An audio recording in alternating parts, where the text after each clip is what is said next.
riding along on the crest of a wave and the sun is in the sky. All our eyes on the distant horizon, look out for passers-by. Need the shorts on for that.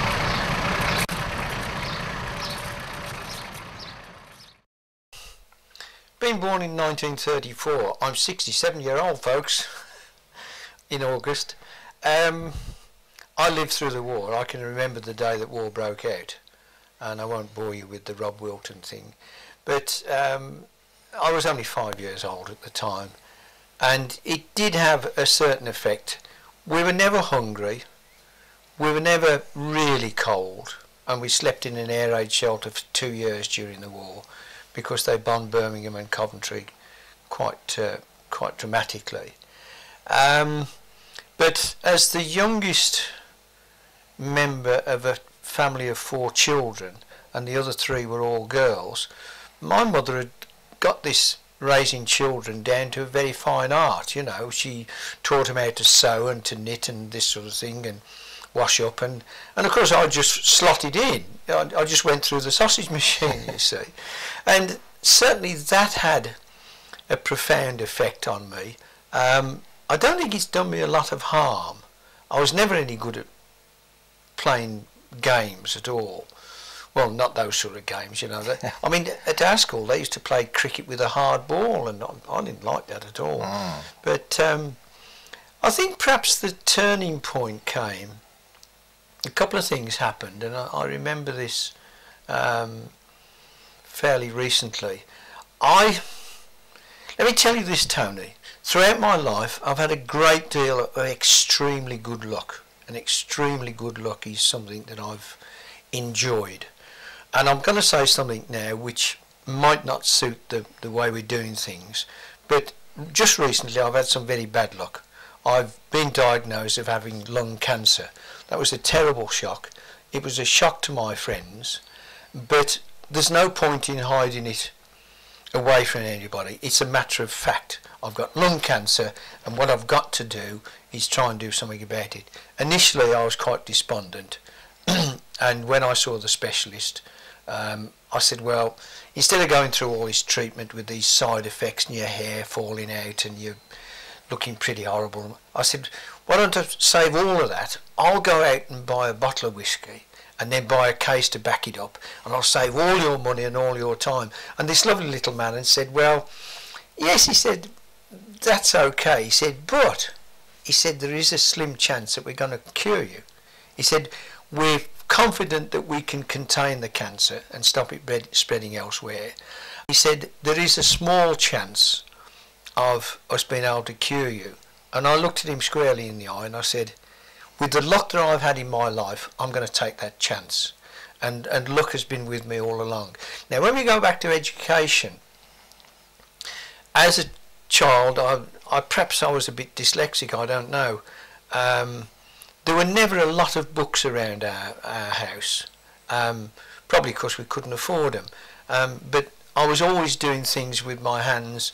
My sisters and my mother was always making things. My mother was a most fantastic woman. She'd clear the dining room table, pull out the 2 leaves and just throw a length of cloth on the table, take a pair of scissors and snip, snip, snip, open the machine up, get one of the kids to treadle it from the other side, and within, well inside an hour, she got a dress for one of the girls, a shirt for me, a pair of trousers. She was absolutely, she was a very remarkable woman, was my mother. And unfortunately she died of cancer in 1956, so cancer has always been sort of lurking about in the background. I don't pay too much attention to it. I would like other people who have not been faced with cancer to face up to it, because that's what you've got to do. A positive attitude, I think, can help. I've been told this. Initially I was very despondent. I went out last Saturday with the origami riders. I took my bicycle in my motor car to Meriden, where we all meet, and I thought, well, if I get a few miles up the road and I feel pretty horrible, then I'll just turn round or get somebody to call a taxi or whatever, and I'll creep away. I rode 25 miles and I enjoyed every yard of it. And my attitude now is that with the help of the bicycle, I'm going to conquer this cancer. And, you know, for anybody else that's involved, let's hope that'll be a little bit of a help to him. Going back to the luck that I've had in my life, I was born on the 24th of August. Now what year was that? That was 1934. You're not Right. paying attention. It was 1934. And when I went to school, St Peter's Church of England School in Harborne, which was a very old Victorian school, and it was right next to a Norman church. And something totally unrelated. In my lunch hours, I used to go and sit in the churchyard and talk to the monumental sculptor, the man who used to sit there chipping away the letters, rest in peace and all this. And as a youngster, I was quite keen on becoming a monumental sculptor, but that didn't happen. Fortunately or unfortunately, I don't know. But the luck came in when I was sent to King's Norton Grammar School to sit for the grammar school entrance examination.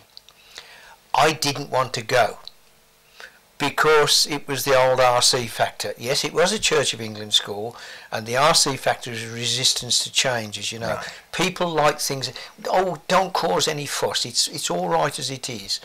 The RC factor was a big thing in my life. I didn't want to go to another school. I could walk to my school from home. It was a pleasant walk.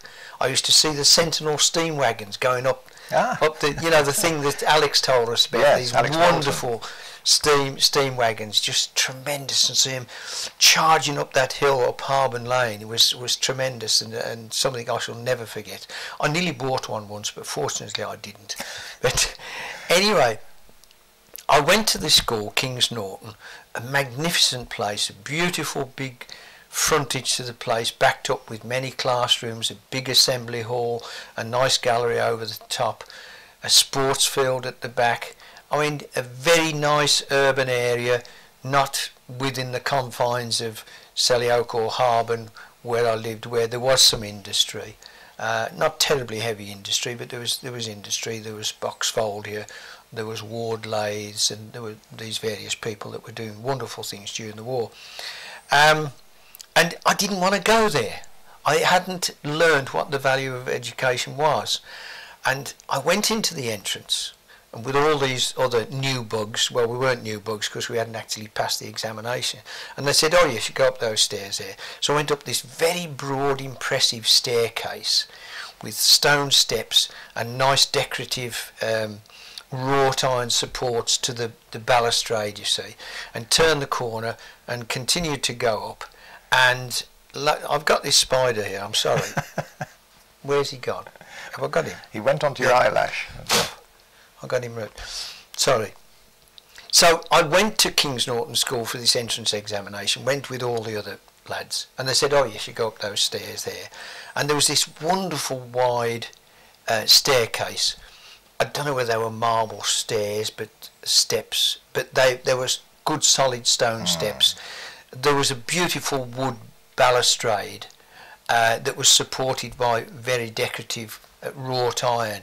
And as I went round the corner to the second flight of stairs, in front of me there was this display case, and I had no idea what it was. And as I came up the stairs and got on level with it, there was this enormous display case, and it was full of birds' eggs. Now, as a young lad at that time, I'd been doing a little bit of bird's nesting. I'm not very proud of it. I don't think I destroyed a lot of wild But everybody animals. did in those days, didn't That's they? They right. didn't have the appreciation No. that we have today. There were plenty of birds then. You know, we hadn't killed them off with insecticides and all our intensive farming and all that. Don't start me on that. And then suddenly, this array of eggs, it changed my mind. And I thought, I've got to come here. This is a wonderful place to be at. Of course, I hadn't done any sort of studying, and I failed miserably. But, and this is where the luck comes in, Tony, between the 2 years, because my birth date was towards the end of August, I had another opportunity. I had another chance to sit the examination. Yes. And I got through, and I really enjoyed going to King's Norton School. I was bullied by the other kids and shut up in the pen and all this, and I didn't like sports. But I did have a lot of fun. I was the first boy, as far as I know, to go to school on a motorcycle. Gosh. I'd saved all my pennies, and they literally were pennies. I used to go and dig a man's garden. I was in the Scouts. I enjoyed scouting very much, and Bob a Job Week, we went round knocking on doors, and you know, I obviously did a good job at this one chap's place. He was a minister actually that used to go out to a missionary. Missionary that used to go out to Africa, and he was relatively impressed with what I'd done, and he said, if you ever wanted to do more of this work, he said, and we will pay you a proper rate, he said, come along on Saturday mornings. And I used to go along, and the tiffin bell used to go, and we'd go up to the house and have our cup of tea, and it was a very formative part of my life, that was. Now this is the same school you went to that David Duffield That's later right, went to, yeah. I was sort of behind him by a couple of years and didn't know that. And I also bought sausages and meat pies off David Duffield later on when he was at Marsh and Baxter's and I was at Cincinnati. But as a child, from the age of 5, I wore what were then not national health spectacles, but publicly provided spectacles. They were pretty nasty things. And there was a Saturday morning matinee, and they had this group of young boys who used to get into scrapes and things, and one of them was called Foggy, and he looked a little bit like me because he had these round, horrible spectacles on, and he spoke in a very deep voice, you know, and of course I had this sort of nickname. It didn't stick, fortunately. With a name like Pinkerton, there's only one name you can get, and I shan't repeat it. Not that I'm ashamed of it, I'm not, but there we are. So I think I was a self-conscious child because I'd failed to get into the school I eventually wanted to go to in the first place. I did work reasonably well at school. I wasn't very good at English language. I passed with colours for bad language.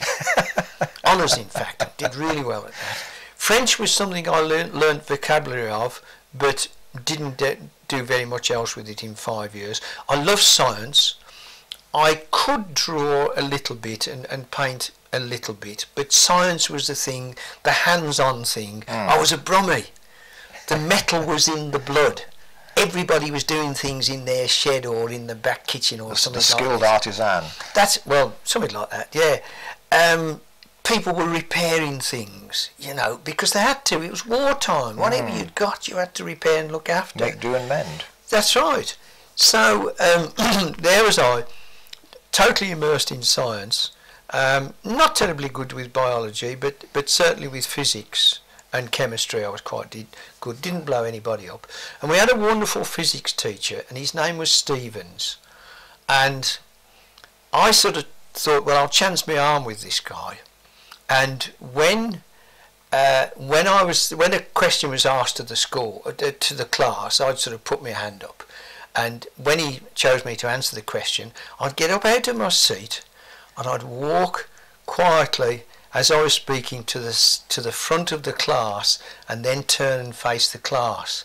And that's where I slowly but gradually gained confidence and learnt about public speaking. I learnt to project my voice to the back of the classroom instead of mumbling in my beard where people can't hear you. And it stood me in extremely good stead. So that was me into school. The next thing that was really quite monumental was when, in the very last term of our school year, the very last term, not when we were about 12 or 13, when ideas of what you were going to do when you left school should be formulated, the very last term, one chap came in, threw his books on the table, and he said, all right, it's today's careers. We're going to talk about your careers. There were 31 boys in the class. It was an all boys school. I did try to get in King's Norton School for girls, but couldn't quite manage it. And he started going A at the front through the class, alphabetic. What are you going to do, boy? And it was engineer, engineer, engineer, engineer. Hamilton was the odd man out. He wanted to be a football player. He did get a trial for Birmingham City. He was injured when he was quite young and he didn't play. And another chap who was next to him, who was a fine artist, a wonderful artist, and he wanted to be an art designer or something like this. I can't. To me, it was, he could draw pictures, and that's all it was as far as I was concerned. The last time I saw him, he was selling carpets. And, you know, virtually everybody was going to be an engineer. And being fairly quick, I thought, 31 pupils, almost 30 are going to be engineers. The engineering business is going to be overflowed. Pinkerton? Yes, sir. I'm going to be a cook. Pardon? Yes, I'm going to be a cook, sir. Oh, all right. Next. And so, and when we went on school visits, and we went to places like Bellis and Morecambe, where they used to make those wonderful gas engines, and people used to scrape the white metal bearings and all this magnificent stuff. And I think we went to the Austin Motor Company.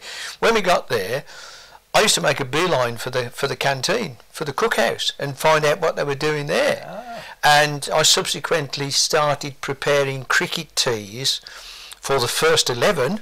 I mean, that's really arriving, that is, Tony. First 11 cricket teas, and I was fortunate enough to get the backing of my family to get into what was then the catering college, as it was called. It's now got a very fancy title. It's probably something tourism and something or other. But they taught me to cook. They taught me to manage provisions, they taught me to wait at table, and they taught me quite a lot about services, electricity, water, and so on and so forth. And if you go to my house now, you can turn the tap on and get a shock any time. I mean, it's no problem at all.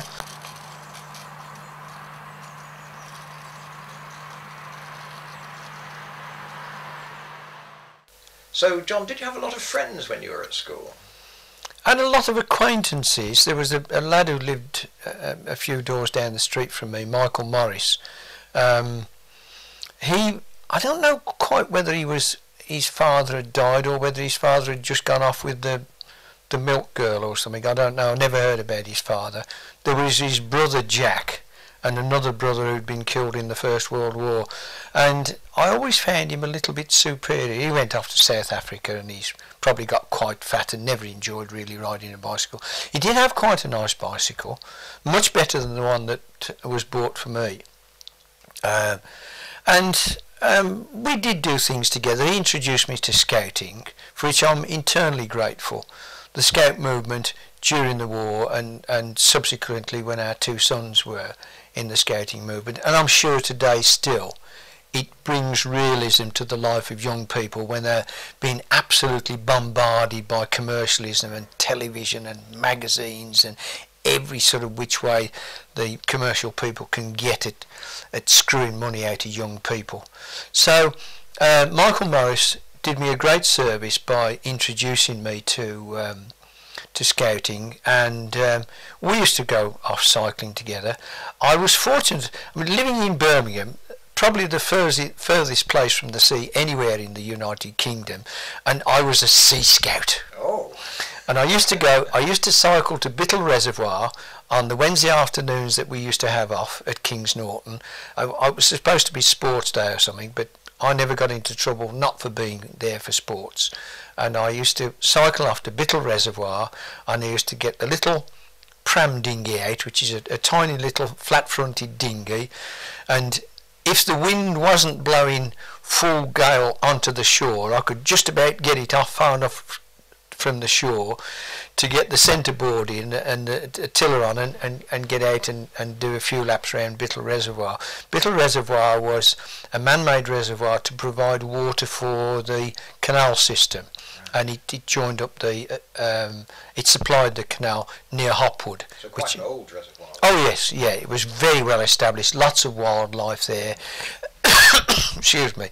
And it was fortunate that where we had our scout headquarters, which was in a magnificent room at the back of a magnificent garage, which was on Middleton Hall Road, and that garage was down at the end of a very long garden, and at the other end there was a very magnificent Victorian house. The people that owned it knew someone who had got property on the side of Bittle Reservoir, and although the Barnt Green Yachting Club would never have put up with those rather uncouth children from Birmingham, like JP of course, because I was a Sea Scout, I could go there and sailing. And one of the things that I'd like to get back into, if the opportunity arrives, is to do some sailing again. We went to Loch Aylort up in Scotland with the Sea Scouts. It rained for 2 weeks and we were eaten alive by midges. We went down to Devon, and this was in wartime. It took us 2 days. It took us 2 full days to get to Loch Aylort. It was tremendous, and all this stuff, and it was that the weather was that bad. They actually let us sleep inside in Nissen huts on the floor, of course, with 2 blankets and 2 great safety pins like this, freezing to death. Oh dear, happy days. But Michael Morris and I used to cycle to various events. We did various badges. I did this weekend thing. It's a bit like the Duke of Edinburgh's award, where you had to go out and look after yourself for a weekend and carry your food with you and so forth. Yeah. And I went out to Withall or Hollywood, and it was then a very, very rural area, and we'd gone out so far by bus and then we walked for the rest of the way. You weren't allowed to take your bike at that time. And I knocked on this farmer's door and said, look, I'm doing this Scout proficiency test, and I'm looking for somewhere to sleep for the night. Is there any chance that I could sleep in one of your outbuildings? And I don't know whether I was with Michael Morris. I rather think I was with another Scout, but I can't remember. And he said, oh yes, he said, you can go over in that barn there. He said, but no matches. And of course, you know, I mean, a box of matches, and not only the barn but the farm, and yes. 300 years history could have gone. Again, I made a contact there, and I used to go back at weekends. I used to cycle out there and help him on the farm, milk the cows, deliver the milk. This is when they milk the cows, put it into a churn after filtering it, and take it out and serve it fresh, collecting eggs. And from that point of view, I was, again, this luck that's been with me, Tony, it's absolutely incredible that somebody who lived not in the centre of Birmingham, but Harborne was older than Birmingham, of course, it was a nail making centre, was close to industry. You were aware of industry being all round. Where we lived, on a cool summer's evening, you could hear the big Stewart and Lloyd's enormous great power press, and it used to go thump, and then about a minute and a half later, thump. And this was probably 7 miles away. You know, it was a lasting memory, but I built up a good relationship with this farmer, and he taught me a little bit more about wildlife. His cows walked through my tent one day and completely destroyed it, you know, but that was all part of life. So luck was with me all the way along the line. One of the few things that I don't count as good luck, after going through catering college, and again, we were there when the catering college was chosen to serve the Lord Mayor of Birmingham. I mean, at that time, the Lord Mayor was somebody a bit special, and I was actually one of the team that waited on table. I think we'd done some food preparation the day before or the morning before or whatever. And then when the Clarewan Dam was opened, we were taken off in a coach, and I was the commis waiter or the assistant to the head waiter, Mr. Edwards, a little chap about this tall, wonderful guy, marvellous waiter. What a wizard that man was round a table. He was absolutely wonderful. And we were in this big marquee at Clarewan, where the Queen was opening this dam, you see, and the botanical gardens and the City of Birmingham Council Parks Department had provided all of these beautiful flowers, and I'll tell you what happened after that.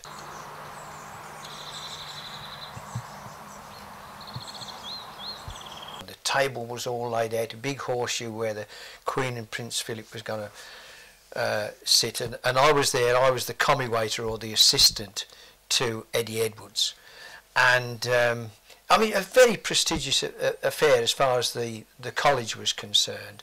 And Louis Klein, the big bear, he was like a great big bear. He was a wonderful guy, marvellous chef. He'd orchestrated the food and everything else. And down that side of the marquee, there was the tunnel where the Queen came, and the Queen appeared and her entourage. And I gradually eased myself back into the greenery, and as she came by, all I could see was green leaves. I disappeared. It was a combination of embarrassment and fright, you know. And just talking about Eddie Edwards, there was a man there, another professional waiter. He was the head waiter from the Plough and Harrow Hotel, Hagley Road, and that was a very, very prestigious, very high quality, very high class hotel. And he was also waiting on the Queen. But Eddie Edwards was always one step in front of him. Every time this guy went to do something, Eddie had already done it, you know. So the 2 years at college was interesting. I stopped cycling. I stopped cycling actually the 2.5 miles from Harborne, where I lived in Harborne, to Kings Norton Grammar School. When I was 16, on my 16th birthday, I rode my motorcycle to school. Right. And probably the first boy to do that. It was a terrible mistake. It gave me sort of ideas way above my station. It wasn't a good thing to have motorcycles at school, I don't think. But they decided it was. And I started motorcycling when I could afford it to college. I mean, I was poor. I didn't get any pocket money. If I wanted money, I had to earn it. My parents fed me, and they clothed me. I was making my own clothes by then. I was making decorative waistcoats. Right. Because my mother had, amongst the things that she'd given me, was the gift of being able to manipulate material to sew and to knit and so on and things like that. And I think that all men should learn to do these things, because they're far more creative than building some damn stupid empire which is going to fall down when the shares crack, you know. It's all a bit silly. And it's the usefulness in life. I think that's the thing, is to be able to feel that you're useful. So I went to college for a couple of years, and I used to work in a pretty low down dive opposite the back of the station. It was underneath the Midland Hotel, and it was a tiny little place, and this strange character owned it, and at 10 o'clock he used to come upstairs and he'd change the menu boards. He'd take down the pre-10 o'clock prices and put up the post-10 o'clock prices. And on a Saturday at midnight he came up with the big, well, he didn't smile, he came up and he put the 12 o'clock midnight prices up, which ran till 1 o'clock. And it earned me some money, got me through college, and I don't regret it at all. I did have a very good foundation of the catering trade itself, and when that was all over, I was sent off to work for the Queen for a couple of years. Right, we'll come on to that in a minute or two. Okay. If we can just come back, you made a comment a little bit earlier about the attitude of the posh yacht club and so on. Was sort of class consciousness something that came into your life in the early days? Were people very class conscious? Very, very, very much so. Yeah, the class system was there, as it still is now, you know. And we used to walk past, going to school, up Harborne Park Road, not Harborne Lane, Harborne Park Road. There was a very long fence with poplar trees behind it, and behind that was the Kendrick estate, and a wonderful mansion. It's all been destroyed and knocked down because I don't know what happened to the money or whatever, but the Parks Department took it over. And I mean, that was that really was the place. And I got in trouble there, going inside the gate and collecting conkers. And when I'd been caught by the father of a chap who later became a good friend, he was quite a bit younger than me. In fact, he's still got a motorcycle of mine.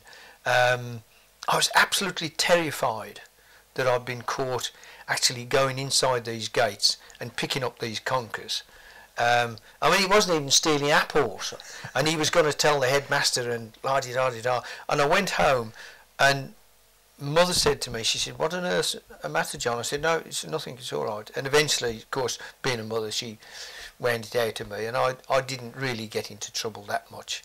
And that was when I was still at St. Peter's, watching the chap in the churchyard chipping the stone. Class, yes, my mother's sister had got a job as a driver during the war. She could drive. So it was quite unusual for women. Motor cars were very rare, you know, very rare. People don't realise, and this is one of my pet hobby horses, that before 1930 the bicycle was for the middle class. In the 1920s, the so-called roaring 20s, the 1920s of the last century were the most awful years of the whole of that century. People were starving to death.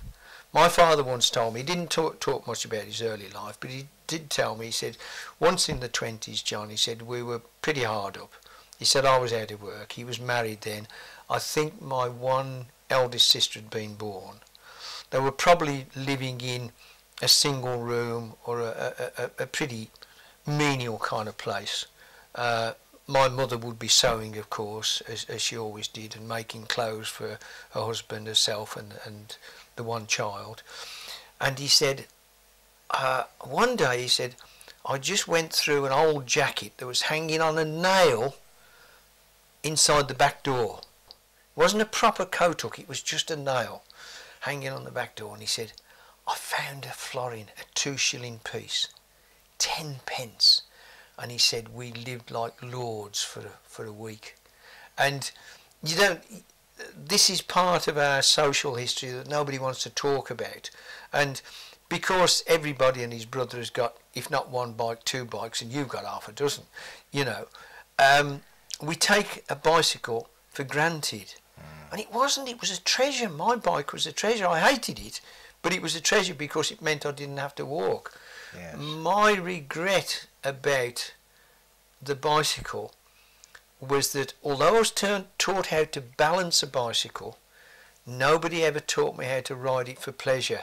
And it's this very thin red line, whereas one side you can balance a bicycle, the other side, when the saddle has been properly adjusted, when all the bearings have been checked, when the handlebar's right, when the saddle's right, when the gear ratio's right, and some of us, of course, had Sturmiiter 3-speeds. I didn't. I saved me pennies for a Cyclo 3-speed, and the Cyclo 3-speed was going to be the ultimate for me because I knew I'd seen my father drive motor vehicles. He was a driver. He was a wonderful driver. He could have been a racing driver, actually, but he never had the opportunity. I knew that when I got this Cyclo 3-speed derailleur gear, that all I had to do to go faster was put it into top gear. No, the little engine provides the power. You have to keep it going at the right rate. So, and I do regret this. I haven't got very many regrets in my life, but I regret no one teaching me how to ride a bicycle for pleasure. Just that little bit of adjustment, knowing when to pedal and when to sort of say, no, just take it easy, we'll get up this hill, just slow down a little bit, and eventually to say, okay, now this is where we get off and we walk. Yeah. Fortunately, and again, this is where my luck's come back again, I've had the good fortune to learn how to cycle for pleasure, and since this happened in 1978, from that date I've had a great deal of pleasure out of cycling. As I said earlier, just a mere 25 miles with my pals riding portable cycles was wonderful, and it's, for me, I think it's turned the corner with this cancer thing that I've made my mind up now that with the bicycle, I'm going to crack it, and that's going to be the thing. But I was telling you about my aunt. Now, she was actually a sort of a companion stroke nurse to Mrs. W.H. Painter, Yardley, Birmingham. Painters were funeral directors. When I was allowed to go there, I used to go down the yard and see this wonderful old horse-drawn hearse with all the plumes and the cut glass and like really... Brideshead Revisited. Oh, that's right, yeah. Only this was for real, yeah. you know. They didn't have horses during the war, and they were allowed to use their Daimler motor cars, very prestigious motor cars, with the fluid flywheel drive, you know, supercars, quality leather, and, you know, the doors used to shut. It wasn't a Ford where you had to slam the door from the other side of the road. She somehow managed to learn to drive, and probably because my Uncle Will gave her tuition through some of the men and said, go and teach Madge to drive. He was a wonderful old chap, terribly overweight, very well fed, suffered from gout, and his wife had rather poor health. My Aunt Madge was her companion, and subsequently Uncle Will, his health began to deteriorate. His wife died. Because of the war effort, Aunt Madge stayed at Painters of Yardley, and she used to drive in the funerals and all this sort of thing, and keep house on an Arga. Incidentally, my first experience of an Arga was upstairs on the first floor at Painters of Yardley. Because you've just purchased an electric Arga, that's right, magic kid, the electric Arga. I know I've arrived now, I've got an electric Arga, really wonderful. And anybody who hasn't got an electric Arga just hasn't lived, absolutely hasn't lived. And it'll go in the smallest flat you can find. It's wonderful. It's another way of life. But when Uncle Will's first wife died, he was not terribly well. He needed Aunt Madge to sort of look after him. And because it was not the thing for her to stay in the flat, and they had the flat above the offices and this big magnificent drive down to the yard where the hearse and the embalming was done and all that sort of thing, because it was not the thing for her to do to stay there and not be married to him, they got married, and it was a marriage of convenience, that's all. And that was a little bit of insight, not into the upper class by any means, but to the middle class, and it was very much there. I don't know whether it's a bad thing or not. I mean, we look at dictatorships. I've said many times that about 95% is owned by 5% of the population. I think it's probably about 97% or 3% of the population, especially with these jackpot millionaire things, people. And good luck to them. I don't begrudge it to them at all. I don't know. If you look at dictatorships, if you look at what happened with communism, the equation's still the same. There's a small percentage of the people who've got the money, and a large percentage who've got what's left, which is very little. I've said many times that we're very lucky in this country, in Britain. We talk about the weather and complain about the weather because there's nothing else really to complain about. And when you consider we're still the only country that I know of in the world that doesn't have an armed police force out on the street, I think that's quite a magnificent achievement. I know it's getting worse. We've been influenced by television, and everybody carries a gun on television, and that's it. But so certainly class, I was aware of class or class, depending where you came from. We had a bath in our house. We didn't have a bath. It was a bath, and we used to get a bath at least once a week, if not twice a week. And Mother cooked on a triplex stove. It wasn't a bad life at all. It wasn't a bad life at all. John, you went to a Church of England school. Did religious, philosophical or political beliefs come into family upbringing to any extent? We went to church, or at least we went to Sunday school on Sunday afternoon, I think to give mother and father some time on their own. You know, with 4 kids, get them bloody kids are. And I must tell you a wonderful story about going to Sunday school. We had to walk to Harble. It was actually a Baptist Sunday school we went to. Although I went to Church of England school and went to a Church of England services, my mother was a Baptist, and I've since discovered that that played quite a bit of our family history. Not a great deal, but as a child, I've told you, I was brought up like a girl, because mother had done it 3 times. Here's another one come along. Just put it through the sausage machine. Yes, this how you.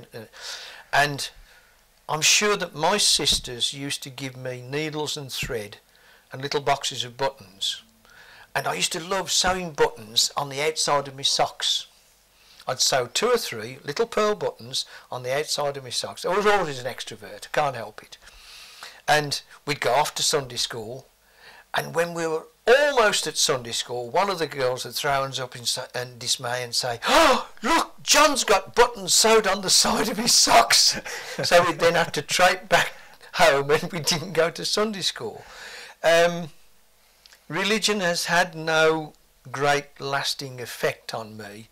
I don't begrudge anybody their religion. I respect other people's religion, and as long as they respect the fact that at the moment I don't have any religion as such in its known sort of forms, then that's okay. I think religion is a bit like politics.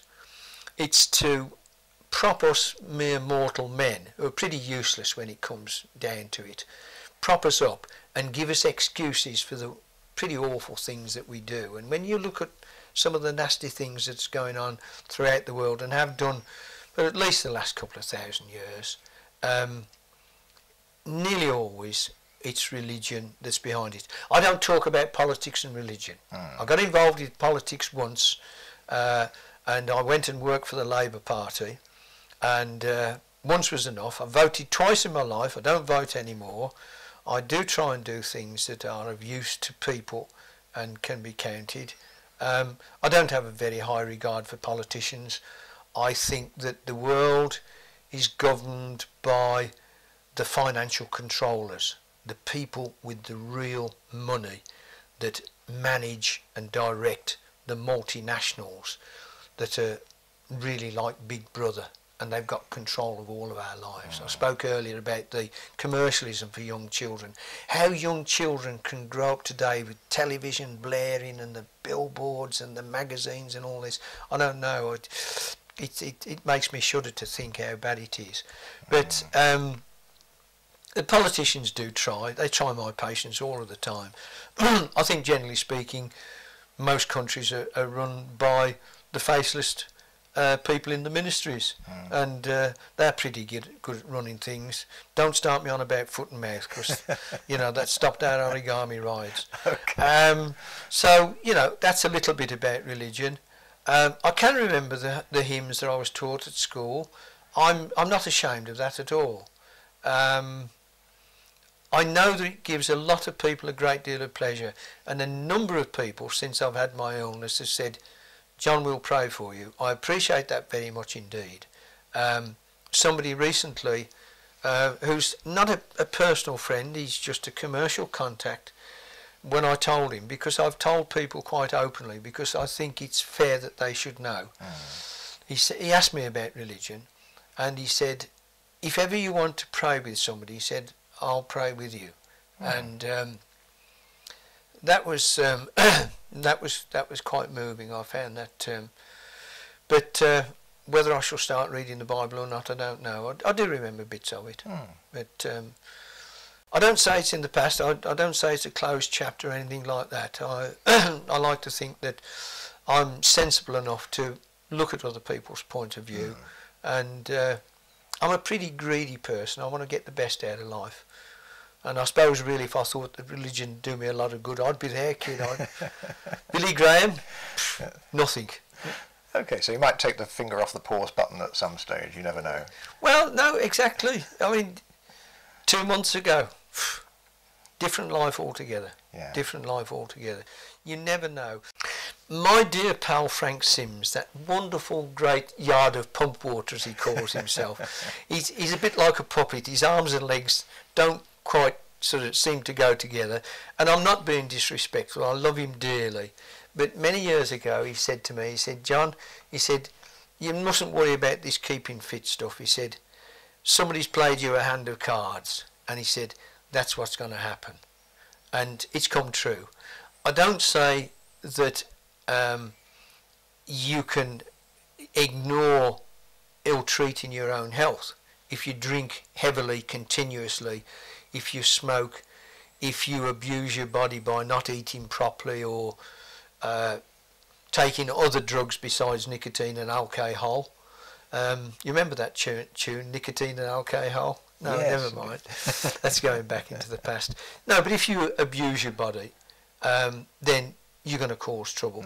But if you live a fairly sensible life, you should be all right. But when they play the trump card, you ain't got nothing to face up to it. That's just the way it is. And I had the pleasure of being with Frank on Saturday. He'll be 71 this November, and he rode his very unassuming new Hudson 20-inch wheel shopping bike with his cardboard box on the back with, is it Paganini, the Italian scooter? Nicely Piaggio. Piaggio written on the back. You know, this is Frank. He's a wonderful guy, great humanist. So there we are. That's another bit of life.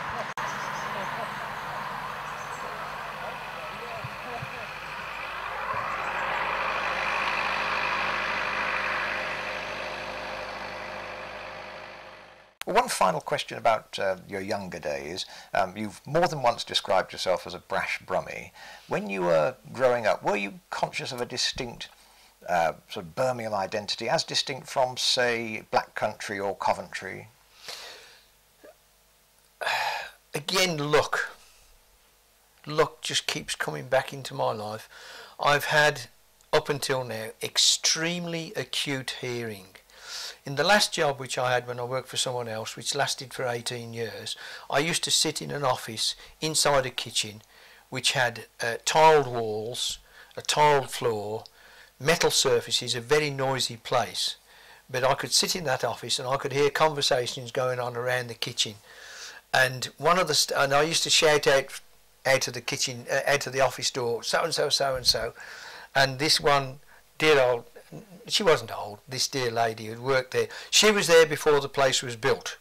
So, you know, she had right to say anything at all. And she frequently told me, she said, you've got nothing to do here except take the can back, so go and sit in your office. And I used to sit in the office and take the can back. But she said, God, listen to that bugger in the office. He can hear round corners. And I have extremely good hearing. But furthermore, I was able to pick up accents, and I was fascinated by accents. And I'm, to a certain extent, able to sort of pinpoint people's accents from around the UK and around the world. The Kiwis and the Aussies are a bit difficult, but I found out how to do that. You have to get them to say seven, and if they say seven, then they're Kiwis. If they say seven, then they're Aussies. Right. And of course, I've visited both countries, so I've been very aware of accents and how important they are to local communities. You spoke about the Black Country. You can travel a mere 3 miles from Quarry Bank to Ocker Hill, or from Tipton to Dudley, and the connotation and the way the words are pronounced in the pubs is quite different. It's quite different. Now, once you go south of Watford, well, it's all fucking like this, mate, isn't it? And that bloody awful London accent spreads like a disease almost right across the south of England. Go down to Cornwall, and the kids are down there talking like this all the time, aren't they? You know, and they don't know what they're on about. They've lost their heritage, and it's terrible. It really is. And when people complain about the nasal drone of the Brummies, I say, well, get on with it, mate. I've made the best of it, and if it upsets people, well, they can go and listen to somebody else. I don't pay them to listen to me. Okay, let's focus on cycling a little bit more now, John. You mentioned cycling to school. When did you get your first cycle, and what was it? My cousin recently, in the last few years, reminded me that he taught me to ride a tricycle. Now, I didn't really believe that you needed to be taught to ride a tricycle, but you do. You need to learn how the handlebars go and how to pedal the pedals. And when I was a very little lad, I don't remember very much about that. I remember very little about the hand-me-down bicycles. Probably some of them were girls' bikes, some were boys' bikes, I don't know. I do remember my first new bicycle, and this is perhaps unfair, and it's only a joke. I thought that my parents had bought me a bicycle for passing to go to the grammar school. No, it wasn't. It was to save the bus fares that they've got to find every week. But in fairness to them, because I lived beyond the 2.5 mile perimeter, which they draw on the map with a nice big circle, I was given some bus fare, and it came out at the end of the term, and my parents were gracious enough not to say, well, come on, that's ours, because I used to cycle to school. Right. It was not an unpleasant ride. It wasn't a pleasant ride. It was about 3 miles, and there were 7 hills in it, quite sharp hills. There were tram lines, and there was not much traffic because it was in the wartime. And I didn't enjoy cycling, I regret, but subsequently I have learned to enjoy cycling, and you've seen me do it. When I see people riding along with the penguin style and the knees up under the chin, I stop and say, look, you've got to put your saddle up. I did it on Saturday. 2 lovely young girls with bicycles, and their saddles were as flat down as they could get them. They got the knees up under the chin. They can't possibly enjoy riding a bicycle like that. And it's something that I shall continue to do. I do upset some people, I'm sorry about that. I'm pleased that I can help a lot of people enjoy cycling as I've had it. Now, the first bike came from Concentric. Now, my father used to deliver cycle tyres there. During the war, they were still making cycle tyres. They would probably be pretty miserable quality, but they were needed. They were terribly important. People needed to get about. They needed the bicycles. And I remember going to this place and seeing a big 1 or at least 2 coke hearths at the back of this place, and they got the frames in there and they were brazing them. I'm not sure whether they were using foot pumps. They might have been using big hand bellows. I can't remember that, but they were getting these frames red hot, and all the brass was running inside. I didn't quite know what they were doing. And their father got a bicycle from them, obviously trade price, and there might have been perhaps, and this is very unfair for me to suggest that my father would miscount the number of tyres that he delivered, But we all did things in the war that helped the thing along. And we used to deliver to the Royal Enfield factory as well. We used to take motorcycle and cycle tyres there, and other tyres for the war effort. Strange sized tyres that I didn't know anything about. My father was famous for doing one thing. He scrapped one of the Bluebird tyres. He was to deliver a set of Bluebird tyres, and there was a nail sticking, only a little nail sticking out from the inside of his vehicle where he got these things loaded, and in whirling it off, he caught this side of this tyre, and he'd only put a scratch in it, but of course, when a man's life is dependent on it at 300 odd miles an hour, and so that he didn't do it intentionally, I know, but he has part in motoring history. He scrapped a tyre. So there was this gas pipe special made by Centric Cycles, and it was a horror. It really was a horror, and I did the things that I thought I should do by fitting this wonderful cyclo gear. A cyclo gear, all you have to do, push it into top gear and you go faster. No, you have to turn the pedals to make it go faster. And unfortunately, although my sisters cycled, I didn't have an older peer who could give me that little bit of tuition that would have put me over that faint red line that meant that this side you're balancing your bicycle, that side you're learning to enjoy it. Yes. And with my little adventures into gardening and taking tiffin with the the missionary round the corner. I scraped my pennies together, and I bought my first motorcycle for £25.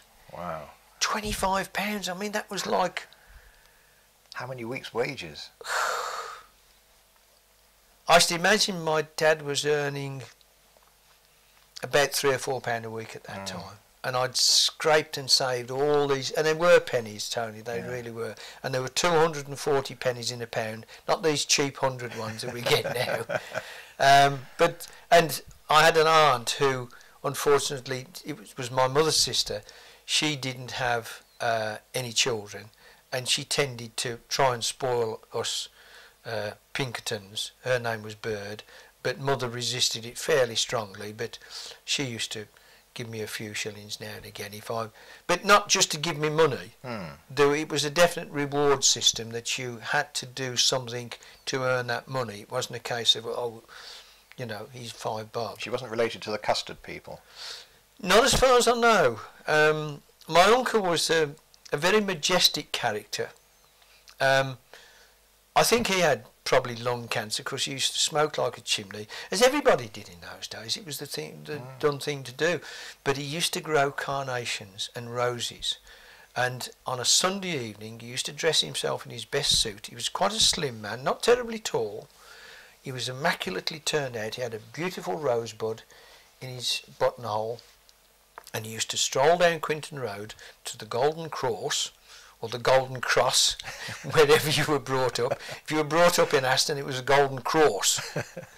Or no, perhaps, I think that's Northampton actually, Cross. Yes, that's Northampton. That's just dropping back into the dialect thing. But he used to stroll down the road, swagger just a little bit. And he was a well-turned-out chap, and the locals used to call him the Count. And he used to go down to the pub and have his 2 or 3 halves of 10p beer, because they had this awful cheap beer during the war. It was 10p a pint. And, oh, God, I didn't drink beer, fortunately. But that was it. So I saved up for the motorcycle, and my sort of glib line is, when I was 16 I threw my bike away. Yes. And I did, to a certain extent. I did actually sort of be given a Sun lightweight from the people next door, and when I went out with Michael Morris, when we went on these sort of camping trips, I used to try to fettle this bike up, and it was a lighter weight machine than the old rod brake, you know, upright handlebars, proper none of these cable brakes. Those cables are dangerous. They'll break sometime or other, definitely, especially if you don't put oil on them. So unfortunately, because catering is an antisocial activity, you're working when everybody else is enjoying themselves. I missed out a lot of enjoyment in cycling. I couldn't go out with cycling clubs. What I've read about cycling clubs, you went out with the cycling club on the first day, and the thing they did was burn you off and leave you for dead. Well, how on earth people ever managed to become cyclists after treatment like that, I'll never know. Yes. As you know, on our origami rides, we wait not at the top of every hill, but the top of every bump in the road. It gets a bit embarrassing when they've got those sleeping policemen, you know. But I do rather regret that I missed I missed cycling. Here I am.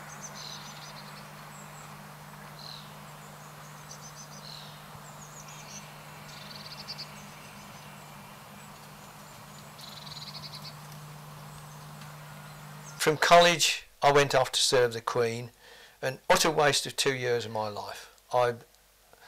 What a bunch of scrounging. I know a lot of people, including your father, got out of the military way of life. I found it was a complete and utter waste of time. They tried to teach me in 6 weeks what I hadn't been able to learn in 2 years at college of intense work, and I was square bashing and everything else. Where were you based, John? I went to Arborfield. I mean, I didn't. I went to Aldershot, you know. Not a nice place to be. Ramillies Barracks, a 3-storey prison, actually, but there were no bars on the windows. Although, come to think of it, I think there were on the top floor. But no, I didn't enjoy the army. It was a barbaric place. It turned bad men into evil men. It taught people to be deceitive and deceitful, and to skive and to work all the systems. I learned a lot about working the system in the army. Tell you what I did do. I'd learned that when you were conscripted, you went in the army, one of the first things they did was to cut your hair. Now, I was a teddy boy, right? I got the velvet collar, the drapes. I used to sew the velvet collar on myself, of course, and the waistcoat and all this stuff, and the long hair. Even had a perm. I had this lovely long wavy hair, because it's as straight as a die, as you can see. So the Saturday before I was due to go in the mob, as it was called, and it was a mob, I went up to my local barber's, who was an ex-army barber, and I said, all right, forget what his name was, Jack or whatever. I probably didn't address him by his first name. You didn't in 1956. First names were something that's, I think, come from America. And I don't think it's a bad thing. I'm not so sure it's a good thing either, Mr. Hadland. But I sat in his chair, I said, right, I'm in the mob on Monday, I want an army haircut. So he did exactly what they did in the army, electric shears straight up the back, and he left you all your hair on top of your head that you could hide underneath your bonnet, underneath your beret. Well, it was stupid. I said, come on, get it off. So he cut a lot more off. I said, no, I said, get it all off. And I had, in 1953, I think, when I went in, I had probably one of the original crew cuts. It was that long.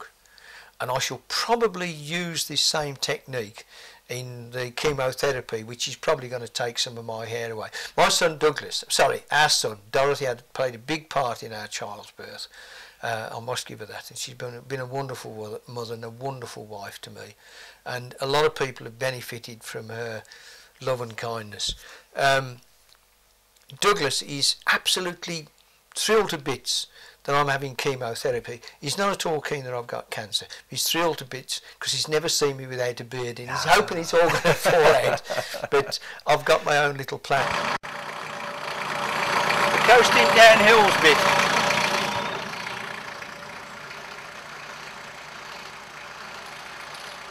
I know you've got somewhat mixed feelings about the USA, but soon after you came out of the army, you actually emigrated to the States, didn't you? I did, yes.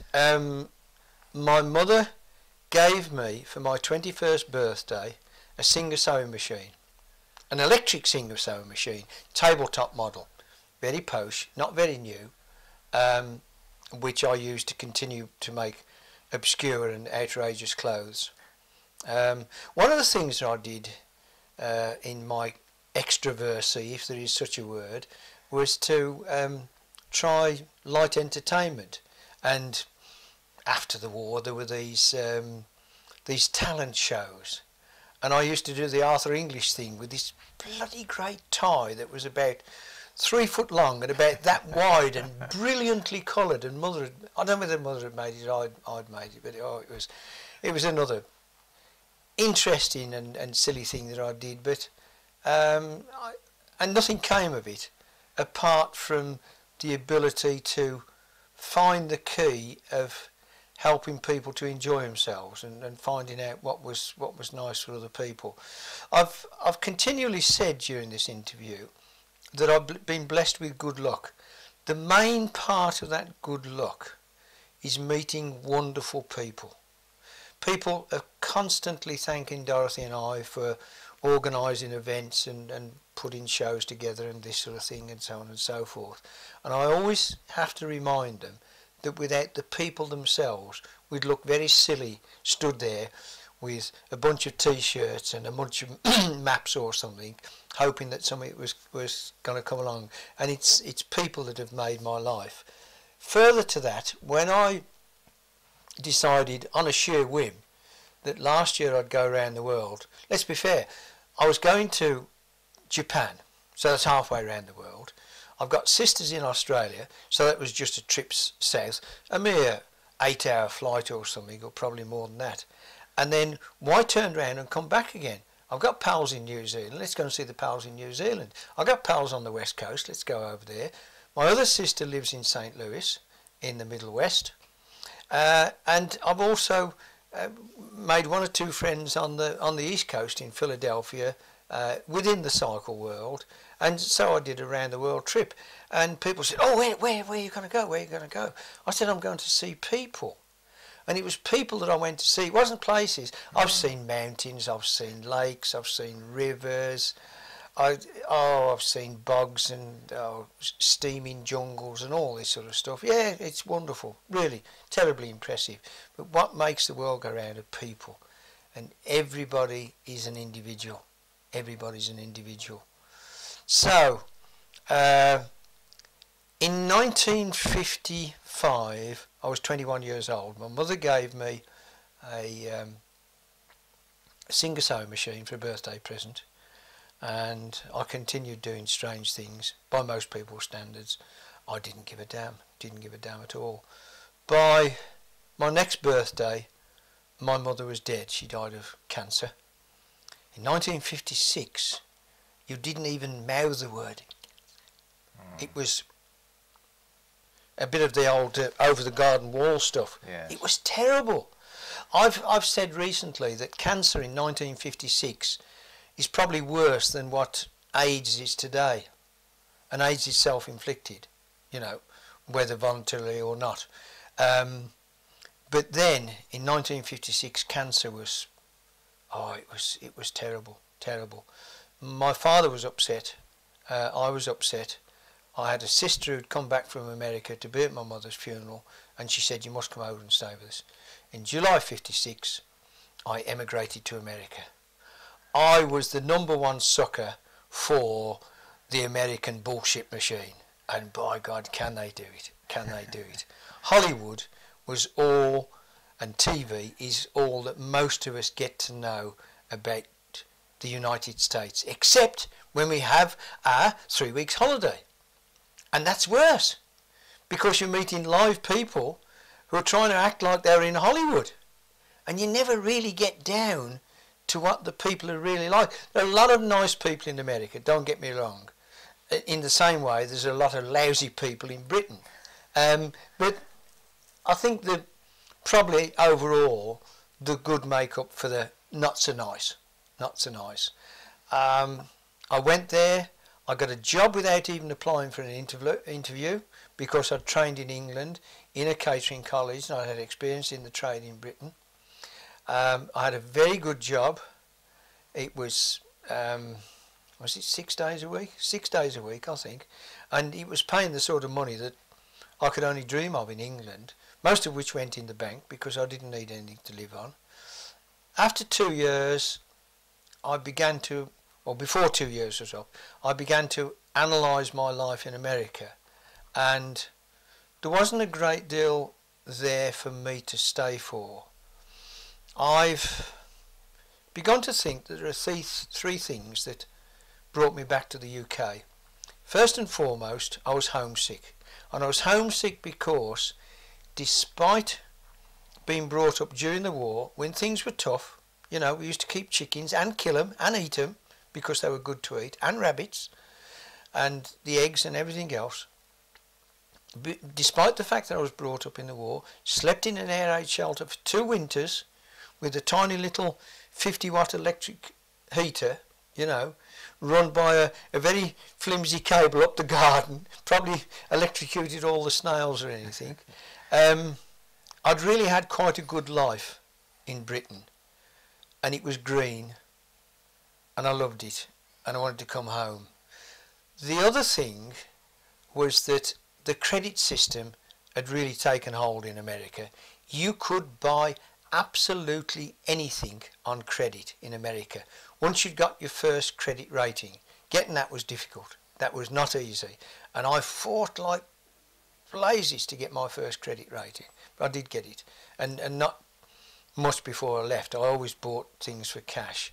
Now, being brought up during the war, and with a family that had very, very little money at all, and not very great aspirations. We weren't always seeking for, oh, I want this and I want that, because it was just beyond. But occasionally there were things that you thought, I'd like that cyclo gear, You just didn't go out and buy it.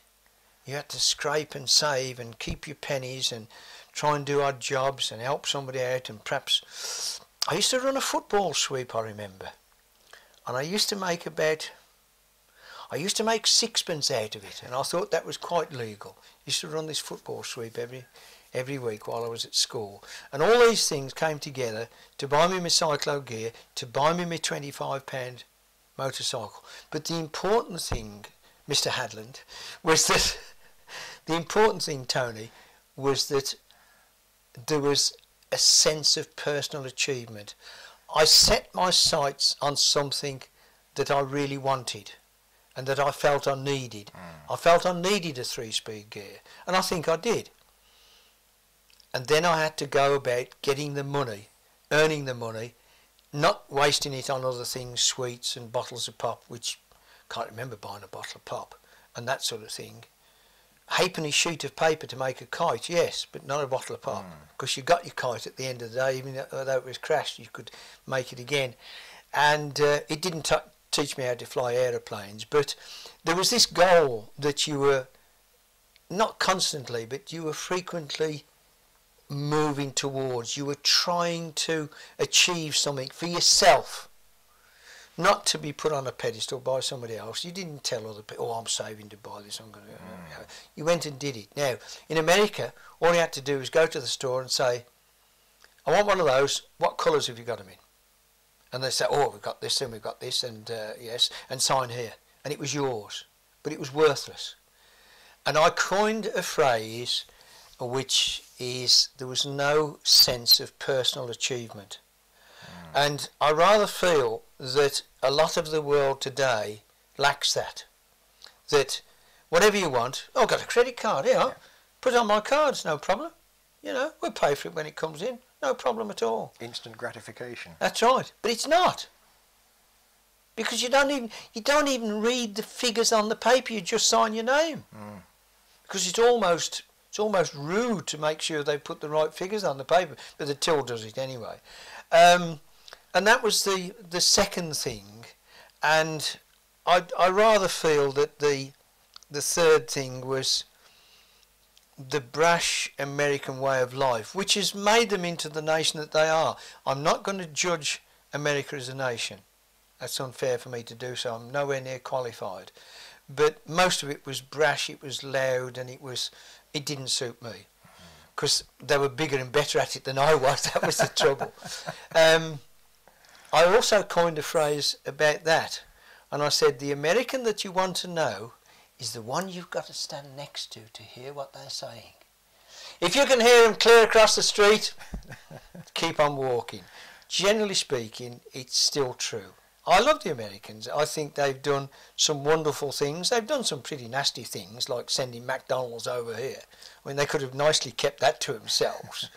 But I don't know, it's... We spoke about religion earlier, and the time that I've spent in Qatar, where people work 6 days a week, work quite hard, and they have, by our standards, nothing. They have a bed to sleep in a room that's dry. Because it's dry, it never rains. You don't need a roof. It does rain very occasionally. With an air conditioning, which they make sure keeps going because they leave the door open most of the time, and room for their prayer mat. But they've got satisfaction out of life. Now, looking around Britain, it's difficult to find people who are truly satisfied and are at ease with themselves and are doing what is perhaps best for them and their family. It's always this, oh, well, you should have the new car and you've got to have that. Anyway, I think I've pontificated enough about that. Ask me another. So you came back from the States? Yeah. And then you went back into catering, or you continued with catering? Oh, yes. Yeah. So where did you go and work when you came back? When did I come back? Came back in 56. I think I went to the Malt Shovel, which is quite an historic place, on the junction. It used to be at Stonebridge, where the Stonebridge, where the bridge made of stone crossed the River Cole, which runs from, is it the Cole or the Blythe? I'm not sure, probably the Blythe, I would think. I think it is the Blythe, it's not the Cole, it joins the Cole further on, that's right. The Stonebridge was there, the Stonebridge Hotel with its winter garden was there as well. They had this magnificent glass edifice with all these green plants in and stuff. And I went there and I don't know what I did there. I know I worked with a Canadian chap who was a wonderful plasterer. He was a magic plasterer.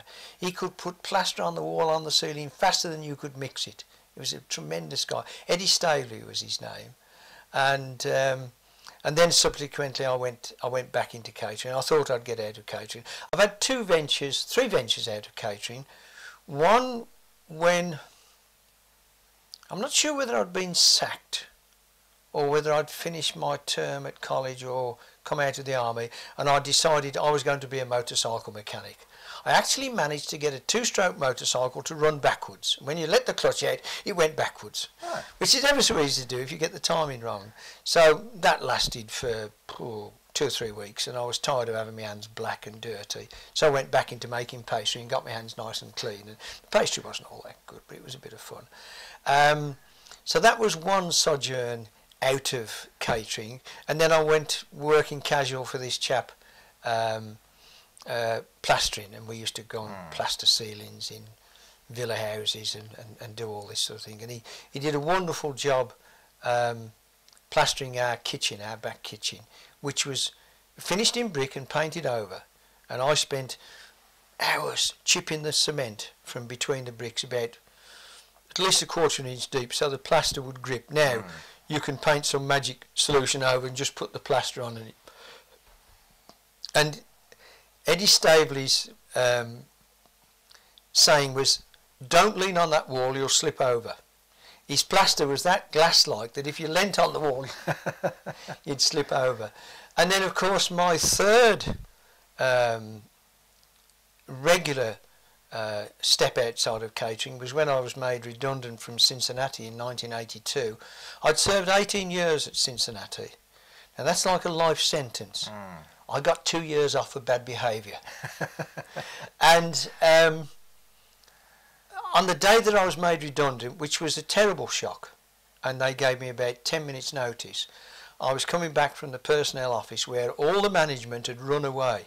It was quite the director, the assistant director, the personnel manager, his assistant, they'd all run away. They'd all gone to other plants within the Cincinnati group because they were afraid of what I was going to do. I was well known. And this poor little chap, whose name I can't remember at the moment, he had this awful job of telling me that, like, from 4:30 that afternoon, I was not to come back. I was to take all my possessions, and a cheque would be in the post. And I thought I was going to his office to hear about the redundancies that were going to happen within the department that I managed. Luck again, a wonderful stroke of luck. Dawes Cycles came to me, and they said, we'd like you to produce an entertainment with old bicycles. Every year we have a series of dinners around the country, and we invite the dealers who've supported us over the year. We buy them dinner, give them a couple of bottles of wine, and try and sell them some more bikes. He said, but we want to soften the blow a little bit, and we'd like you to bring some old bikes along. What can you think about doing? I thought the thing out. I wrote him a script and did the whole thing. Now,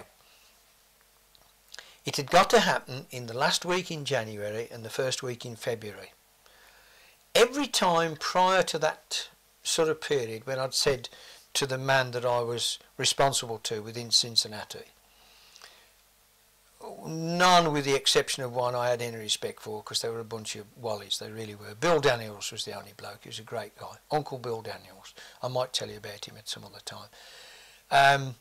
But any time I went to the office and said, I want to take my 2 weeks of my annual leave, a week of my annual leave, oh, it's very inconvenient at that time, you know.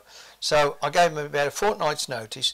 This is in January, February, nothing's happening. We've had the Christmas thing, we've done the Christmas hampers, we've had the big turkey roast, all that. That's all over with. It's all very quiet, January, February. And I thought, we're going to be right for this. I went over to the office and I said, I want 2 weeks holiday, please. And it starts, I want the last week in January, the first week in February. Oh, yes, that'll be all right. I should have smelt a rat. You know, my name was at the top of the list anyway. So I went over there, and there was this poor little chap who'd got this awful job of facing this ogre, John Pinkerton, and I'd become a bit of an ogre at the time. And he'd got to tell me that I was out of the building and I was no longer wanted. And I sat down and I said, it was Jim Langley, that's who it was. I said, all right, Jim, cut the bullshit. How much am I getting? And he went, because he'd prepared this speech and he was going to tell me about how much I'd worked for the company and all this rubbish. And I said, look, don't waste your time, just tell me how much I'm going to get. And I think it was like, £4,000 or £5,000. I mean, it was peanuts. So I said, okay, thanks very much, and off I go. All the other guys who'd run away in case I was going to explode were very disappointed because I didn't. But I tend to buck the system a little bit. But this is a big company, isn't it? For those enormous who don't know, company. Cincinnati Tools. Yeah. I mean, how many staff did they have you were catering And for? in the heyday, in my heyday, and I was there for 18 years, all my predecessors, and there were a lot of them, I think there were about 10. The company opened up in that building in 1953. There are some memorable things about that company. They tiled the whole office block throughout, front to back. Cost a lot of money in 1953. It didn't cost them that much since, you know. No painting. No painting. They put big windows in so people could see out. They soon get tired of looking out the window. Let's get on with the job. Yeah, it's all right. Let's get on with the job. They put soundproof tiles in, which were half-inch slabs of glass wool with a plastic coating on. If they got damaged, they had to come out through the kitchen. It was the only exit in the whole of that office block building without going up some stairs. Used to come out through them. I inspected every barrel load of stuff that went out of there, and anything that was useful to me, put that in my van, please. I insulated my house free of charge, courtesy of Cincinnati. All with damaged stuff. Yeah. Didn't steal anything. It was all stuff that could not be used because an unsealed fiberglass soundproof panel is a danger to health. Yes. And I'm not talking about this, you know, health warning that if you pick this up and it might be hot, you're going to burn yourself. Of course you are, you fool. Where you been? So I got a lot from Cincinnati in that way. I think I'll give them fair dues, but in my heyday, and I lasted 18 years, the longest that anybody had lasted as a manager of catering service was 18 months. So, you know, there must have been something I was doing right.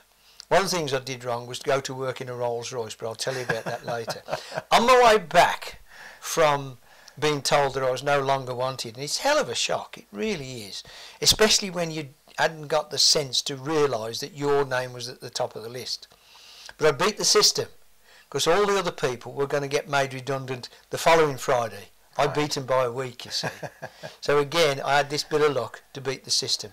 On my way back, I went to see Ann Tucker. There was a lovely lady who managed the print room, and she got a photocopier. I love photocopies. Got myself in trouble with photocopies. I used to leave the maps of the events that I was organising in the bloody photocopier. And the bloke that hated me, Dick Webber, poor sod, he's dead and gone, and he's not much, he wouldn't be much older than me. He'd always find it, you know. But he wouldn't come and face me and say, he'd send one of his minions to come and tell me I shouldn't be doing photocopy. Anyway, I went in to see Ann Tucker because these people, again, people had meant a lot to me. I'd made a lot of very good friends at Cincinnati, very, very good friends. I've still got good friends there. I'm going back in October to talk to them. I am going back in October. I've got to live until October because I've got to go and talk about bicycles and television and this sort of thing. I went in to see Ann Tucker to thank her for being so helpful and breaking the rules a little bit and bending the rules to get me menus through when they were late and they had to be printed quickly and so on and so forth. And she said, John, she said, whatever are you going to do? And it was like, you know, if you were religious, I'd have said, God spoke to me. And I said, Anne, I'm going to do anything with bicycles, providing it's not immoral or illegal. And since 1982, that's what I've done. Wonderful. I don't think I've done anything that's Well, they haven't caught me yet, and they haven't put me in prison. And I certainly haven't done anything immoral. I did do calendars, and people said, oh, calendars, bike calendars, news. I said, no, not at all. I said, there's enough history and enough interest in cycle calendars. If I've got to demean women's form to sell calendars, then the calendars are no good, you know. And I wouldn't do that. I wouldn't do that at all. So, in that, honestly, in that, just that millisecond, it was there. Yeah. And it was as if I'd been rehearsing it for the last 5 weeks. I said, I'll do anything with bicycles provided it's not immoral or illegal. One of the things I haven't done is I've not repaired modern bicycles. I think this is totally unfair. I work from the workshop in the back of my garden, quite a large workshop. I had somebody come to see it yesterday, and it's fairly full, as you know, Tony. You can just about get in. And I was working outside, fitting some pram wheels. Somebody sent a pair of pram wheels from Ayr in Scotland to John Pinkerton in the Midlands. Why? Because nobody else could put new tyres on them. Oh. They were the big old-fashioned pram wheels. Yes. I got the stuff in stock, did it for Bob Tom. He walked in the workshop and he said, how on earth do you work in here, John? I said, I keep my hands in my pockets. And it's that type. You can work inside if you know what you're doing. Yeah. But I've never repaired modern bicycles as a regular thing. And I've never bought and sold bicycles as a regular thing. People who work in the high street, who have to pay high street rent and rates, have got a hard time. It would be immoral, as far as I'm concerned, to undercut their rates because I'm not paying commercial rates. Yeah. It's too late for the taxman to catch me now, Tony. I've had the 3 years and I'm all right. And I can show him that I never made any money anyway, but I've had a lot of fun and I've met a lot of nice people. That's been the important thing.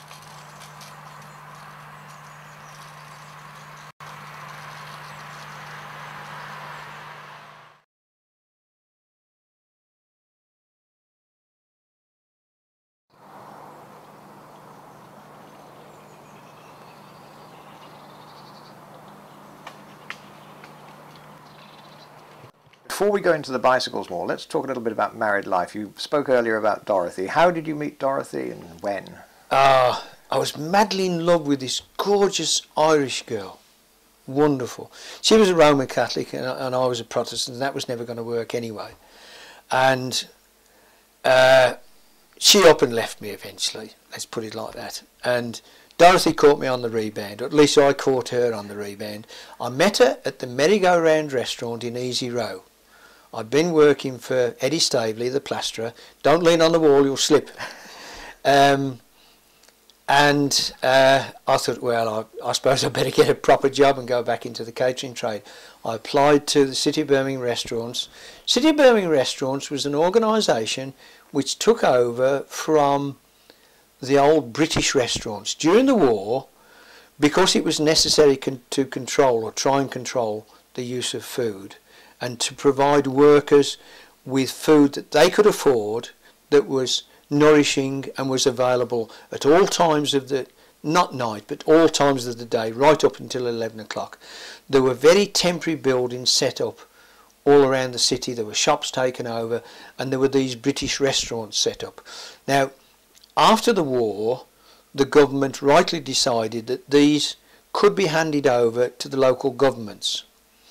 It was totally unfair to subsidise these civic-run restaurants in the face of the competition, like I've just spoken about, with the man in the high street who's got the bike shop, has to pay the high rates and rents. City of Birmingham restaurants could get away without paying any rents, but there was this very nice clause that said that you can only make a loss for 3 years, then we shut you down. And there was this guy by the name of Dick Pitts, Richard Pitts, came up from London. He was a good caterer. I think he was probably ex-army. I forgive him for that. He was a very strong manager. He was very straightforward.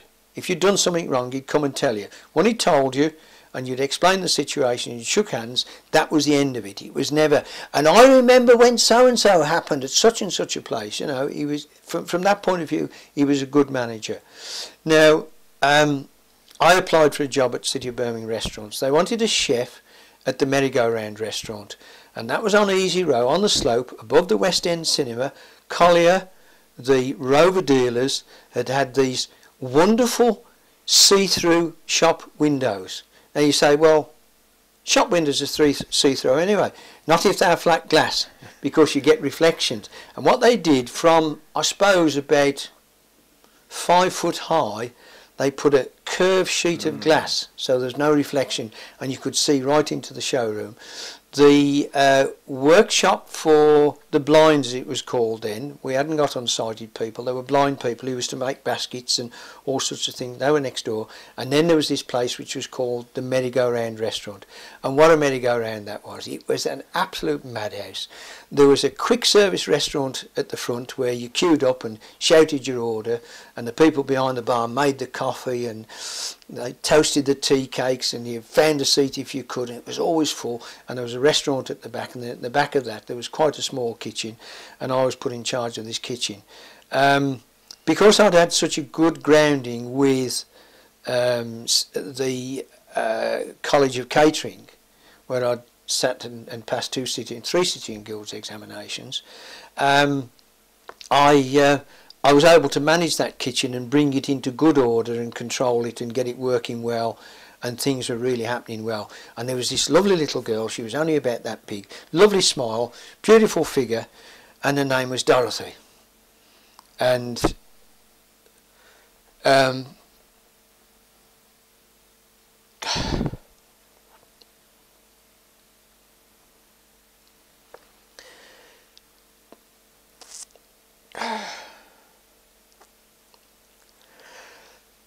I suppose I've really been in love with Dorothy ever since. I'm sorry, I don't show it as much as I should, but we've made a wonderful life together. I really have.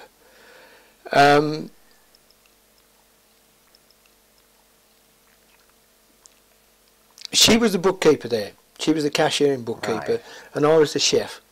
And the woman who was the lady, she was a lady. She wasn't a woman. She was a lady. She wasn't a titled lady, but she I think she was a lesbian. Right. Because she used to live with her brother, and she had very short hair and used to wear tweeds. I don't know. Forgive me, Norrie, if I was wrong.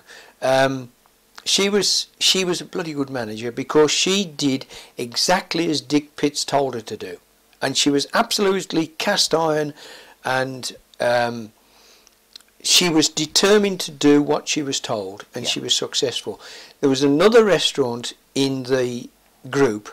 It was called the Roundabout Restaurant, and they'd lost a manager. They moved Norrie out of I don't know what Norrie is short for, I've no idea. They moved Norrie out of the merry-go-round restaurant to the Roundabout, and Dorothy was kind of left in charge, and I was sort of expected to take more responsibility about the place. And it was a very, very busy place. We had a good turnover, and a lot of young student chefs there, a lot of nice young girls serving at the tables. Didn't have any real training, you know, but it was food on a plate and get it out on the table, and it was good food while I was there. And we sort of battled along for a time. In fact, I think really it was Norrie that encouraged me to smoke, because she used to offer me cigarettes, and I mean, I wasn't going to disappoint her. If I'd have said no, she might have been upset, so I used to take a cigarette. And because I came out of the kitchen where I was constantly handling food, having washed it, of course, or washed them, of course, beforehand, and that's the only way to handle food, all this forks and hygiene and all that. Keep your hands clean, and you're not going to give anybody anything. Don't pick your nose, it's not very nice, and you can transfer germs like that. But handling food, providing you wash your hands thoroughly, you do no harm at all. Keep your place clean, keep the stuff under refrigeration, keep the flies out, and keep your fingers off. You can produce some good grub, and cooking's a wonderful thing. So Norrie was moved out, and then one day I had the message, And I started to use a telephone. I actually used a telephone. I never used a telephone very much before that. Certainly we hadn't got one in the house. I was bloody unheard of, that was. I got the message to go across the road to Cambridge Street. And I think it was in the building where Lloyd's, W.A. Lloyd's, who made antelope bicycles, yes, had their premises round about the turn of the century. I've never really researched it that closely, but it was in that general area. And there was this chap by the name of Newbury who was an accountant. Now we all know what accountants have done to this world. And he called me into his office and he said, we're making you the manager from tomorrow. And I thought this was wonderful, you know. I had no idea what an awful thing he was doing to me. While I was a chef, I got control over the staff because I provided them with food. If they upset me, they didn't get any decent grub. If they were a waitress and they didn't get a decent meal on the plate, they didn't get a tip. Right? If the job wasn't organised, then the people's job was hell. So I was everybody's friend. The next day I was the manager. I got the big stick. That was a terrible thing to do. If it had sent me somewhere else and given me some training, it was all right. And I never realised it at the time. I can't say that I ever really enjoyed management as a manager with a suit on and trying to manage things, because I didn't understand it. And I learnt by the school of hard knocks. It is worthwhile saying, and I'm very proud of it, that many years later, in fact 9 years later, I went back to the school of catering college, or whatever it was called then. It had got a much nicer name, and it was in, not in Ousel, it was in a new building just there in Birmingham, nice big new building. And I was sent, I didn't go by volition, I was sent on a manager's course, and I rather resented it, but it did me a great deal of good, because it was a bit like somebody coming along to a room that you've lived in for a long, long time, and there's been a net curtain blind drawn down, and you know that there's something going on outside, and you think that the things that you're doing in here are right, and you're helping that happen outside, and then somebody comes along and they flick the blind up and it's all clear. And yes, you were right in the end. Yes. And you know, you'd learnt about the things. And it was a City and Guilds examination for management. I forget what it was called. It was a part-time course. And I sat the examination, and I have a funny view about examinations. I hated stock taking. If this is getting too long, then just say, shut up, you know. I hated stock taking. We used to take stock on a Friday morning, and I used to wake up, this was when I was at the merry-go-round, I was now a manager, and I didn't like it. I realised that all this power I'd got was no use at all, absolutely no use at all, because I was still frequently back in the kitchen cooking and doing things and so on and so forth, which you have to do if you're a manager. And I was never very good at getting up in the morning. I'm not one of these. If I've got to get up at 5 o'clock to be on a TV shoot or a filming or at the start of a ride, I'll be there. But I'm not an early bird. I don't like getting up very early in the morning because I stay up too late at night. Well, that's my excuse anyway. So when I woke up on the day of stock taking, which was a Friday, I was to wake up and think, it's Friday, stock taking. Wah! And the blankets had come over my head, and I'd stay for another 5 minutes. Well, that was terrible. You then got to work, you were late. The people were waiting to get in, to get the keys and to do the job.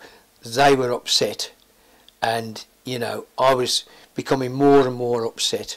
The time to take stock, to record the provisions that you'd got in your storeroom, which were matched against what you'd purchased that week, and you then took away the stock from the week before. It was your only opportunity to show that powers that be in the offices in Cambridge Street just how well you performed. I had no idea about this. It was an awful job and I hated it. By 2 o'clock I was in such a foul rage and mood I could hardly see. I couldn't count the tins on the shelf. I used to write the numbers down wrong. My stock figures were abysmal. They were terrible. And yet the place was doing well. So one day I sort of stepped back, got away from the woods, the trees in the wood, and I thought, wait a minute, now what's all this about? And then it clicked, and it's just like examinations. With an examination, you've got one opportunity to show the examination board just what you've learned. It doesn't matter what you've learned. If you've only learned 10% and you've learnt it well, then tell them all of that. If you've learnt 90%, well, that's much better. But if you've only skimmed over it and you haven't learnt it properly and you don't really understand it, they'll see through the answers in your paper. And stock taking was the same thing. It was the one opportunity in the whole week for me to wave my flag to the people in Cambridge Street and say, I'm still here, and just look at those figures, sunshine. And I changed my attitude overnight. And what I did, when I woke up Friday morning, it's Friday morning, I jumped out of bed. I was early for work. And then when the people who'd been getting later and later because I was late came in, I looked down my nose at them. And I was on the winning side. You see, I'd taken the initiative again. The day went swimmingly. When I went down and took my stock, it was accurate. My figures started improving tremendously. And just, I don't know where it came from. Nobody taught me anything. It was just self-intuition, you know. And I've applied that to examinations, but I'll tell you that on the next tape. Okay.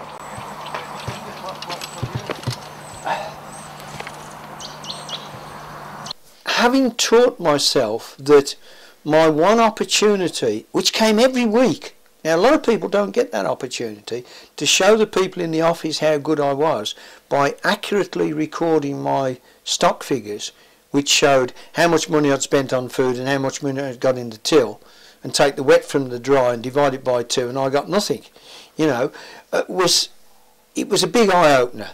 I'd had no formal training as far as management was concerned, although cooking is management. It's no good having your custard ready at 9 o'clock in the morning and the steak pie not done till 5 o'clock in the afternoon, because if it's a 1 o'clock lunch, they've all walked out. Yes. So, I had this opportunity to sit this City and Guilds examination, and I grasped it with both hands, and the result was that they awarded me the silver medal for that examination paper nationally. There was no gold medal, they just gave one silver medal.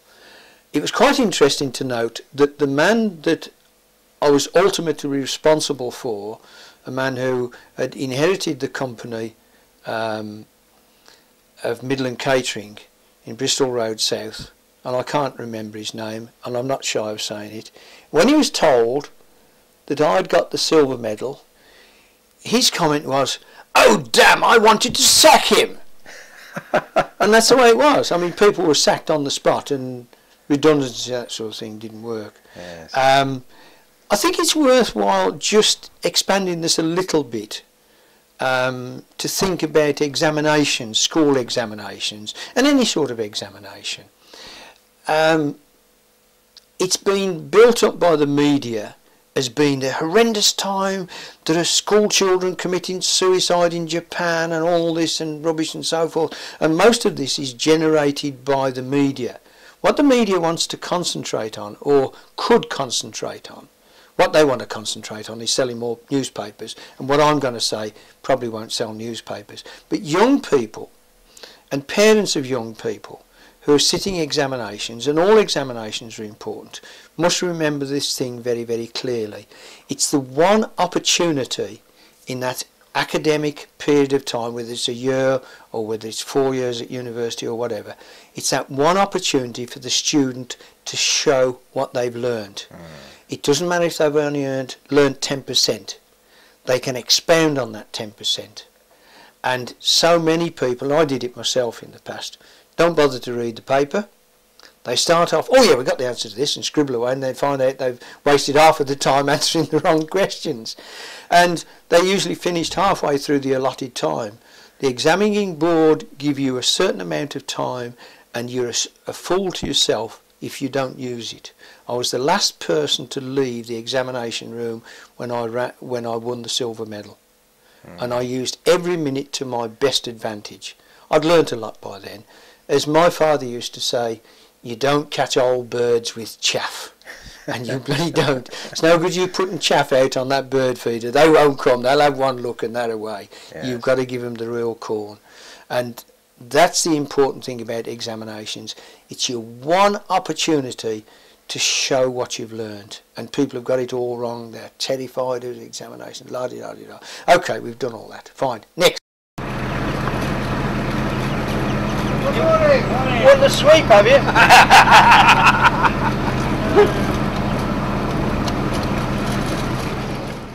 So you met Dorothy at the merry-go-round and eventually proposed to her. That's right. It really was a whirlwind romance.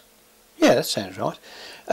We met, I suppose, in the summer of that year. Dorothy told me just the other day it was July, and I think it was because she went on holidays and she sent me a postcard with love and kisses on the bottom. I thought, I'm in here, kid, you know. I'd had a few girlfriends up until that time. And we got on very well together. We worked together, and eventually, I think after we were married, they moved over to the Roundabout restaurant, because it's not policy to have friends and relations working in the same business. Yeah. If it's a large business, and a lot of people don't realise this. Cincinnati encouraged it, and I hated it. It was terrible. It created so many problems. But anyway, they thought they were doing the right thing. We were so naive about work. The only time that restaurant closed was on Christmas Day and Boxing Day. It opened the rest of the year round, 7 days a week, and we had shift work and so on and so forth. And we decided that she agreed to marry me. We decided that the only time that we could get married, which wouldn't upset our working lives or upset the gaffer, right, was on Boxing Day. So we had Christmas Day off, we worked New Year's Eve, probably until 7 or 8 o'clock at night. We had Christmas Day off, we were married at St Peter's Church, where I used to sit in the churchyard and see the man chipping the stone out. He wasn't there actually at the wedding, I went and had a look, but he'd gone. And we were married on Boxing Day. And we went back to work the next day, both of us. Gosh. So that was a very short romance. But we seem to have done very well together. How long have you been together now? 1959. So this coming Boxing Day is going to be 42 years. And it really doesn't seem a minute too much, to quote the old song. And then you had 2 sons? Yes. Dorothy was a virgin when we married, and I'm very proud about that. I've always had very strong thoughts about that. She wasn't the first woman I'd made love to, but she was the first virgin. And David was born on the 17th of October. Work it out for yourself, that following year, 1960. And he was born at 25 Quinton Road, where I'd lived most of my life. We were then living with my father. My mother was dead, and he was on his own. He'd got a living girlfriend, Ivy. She was a lovely woman. I'd met her at the Austin, where Alex Moulton worked, of course, you know, and I must have cooked his dinner on more than one occasion, because I was a chef at the exhibition hall there. And so there we are. And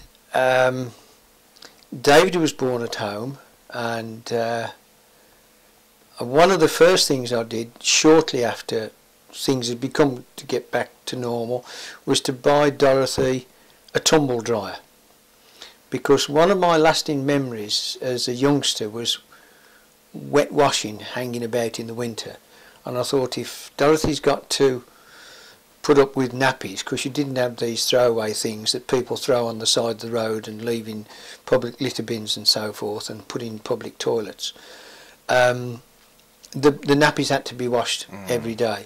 And so I bought a tumbler dryer, and I think she deserved that at least, if nothing else. She, like my mother, was quite a good seamstress. She does need a pattern where mother could just throw the the cloth over the table. I'm not saying that to belittle Dorothy at all. She's made some wonderful clothes for herself, the children. She's saved us as a family a great deal of money, which would have gone to Marks and Spencer's or Coats and Hats or wherever. And one of David's lasting memories was being stood underneath the table where the clothes patterns, where the dressmaking patterns were in Lewis's. Both of our children were always kept on reins. You can't control a child, to have complete control over a child, until they're probably about 6 or 7. Something strikes them and they're gone. And if you haven't got them, you've let the child down. Yes. And they were always on reins. And she used to go into town twice a week. When she worked until, certainly she was 7 months pregnant, and probably a bit later than that. And then from that time on, she never worked outside of the home, but she worked so well and did so many things domestically that she earned, or she saved us far more money than she could have ever earned if she'd have gone back to working 9 till 5 and ignoring the kids. And one of David's lasting memories was standing under this table when he was a little lad while Dorothy was sorting the dressmaking patterns out. Douglas was born in October 1962. Sorry, in December 1962, on the 4th of December. I then moved from the merry-go-round restaurant down to St John's restaurant, which is now the Irish Centre, which has just been pulled back from the depths of bankruptcy, I believe, or something like that. And I managed that place. And for 2 years, apart from when I had holidays, I never had a Saturday night off. There was always a Saturday night function down at St John's restaurant. Because our family had been established as a family group, and I'd changed my life quite dramatically from what it was to enhance the family. I don't think that I put as much into my family as I might have done. When I see a young man like Andrew Heaps, young, he's 40 years old, you fool, who's put so much effort into his 3 children, he's got this wonderful family. I'm not jealous, I am a little bit envious about how his family knit together, but we got along very well together. But whenever possible, Dorothy and David when he was the only child, and then Douglas when he was the second baby, always went with us. And on most of those Saturday nights at St John's restaurant, I used to have to go back at about 6 o'clock in the evening. I used to take Dorothy with me, David in the carry cot. We had carry cots then. We didn't have these baby walkers and these awful things that string the children up like trussed bloody chickens. And he had a Silver Cross pram with big wheels on, and he used to enjoy lying in his pram, and he wasn't, so I say, the way these poor children are trussed up with these crutch straps and they've got straps over here. I think this is where part of the aggravation in children comes from, because they're so restricted, and now we put them in the car and we put them in the safety belt, and soon they're going to have hats on in cars. Now that's going to be the next thing, because they might just get out of that safety harness and hit their head on something. So let's sell them all a safety helmet. Oh God. We went back to St John's restaurant on a Saturday evening. David was put on the office table about 10 yards away from quite a loud band. It was a proper ballroom dancing band. The man's name was Vernon Adcock. He was quite a character, and he'd sleep there the night long, and Dorothy would help me in the kitchen, and we'd do sandwiches, and I had people coming in for refreshments and all this sort of thing. And so my life has been the family, really, and we've always enhanced that family. In 1959 I went to the Isle of Man for the first time, because I was still motorcycling then. Went to the Isle of Man for the first time, and for the first time in my life I saw old motorcycles. This is fantastic, all these old motorbikes. And you know, all the fast stuff was roaring around the island. The 50cc at that time was close on, if not doing 100 mile an hour for the 37 3/4 lap circuit. And for a 50cc engine, they used to have 12-speed gearboxes, and going up Ballacrane, you come down from the church, Glen Helen, go along the straight, and there's this right-hander where George Formby goes through the door and ends up in the bar when he was riding the Shuttleworth Snap. I don't know whether you, this is probably all nonsense to you, but the 50cc's with their 12-speed gearboxes, because the blokes hadn't had that much experience to get the power band, and the power band was just that narrow. They were up and down the gearboxes, because there were two gearboxes. There was a 3 and a 4, and they used to mix them. And it was a bit like somebody playing or tuning a Hammond organ, and away he'd go. So the first time we took David there, he fell out of his carry-cot down into a bramble hedge. He went to the Isle of Man before he was born, and that's where he stayed.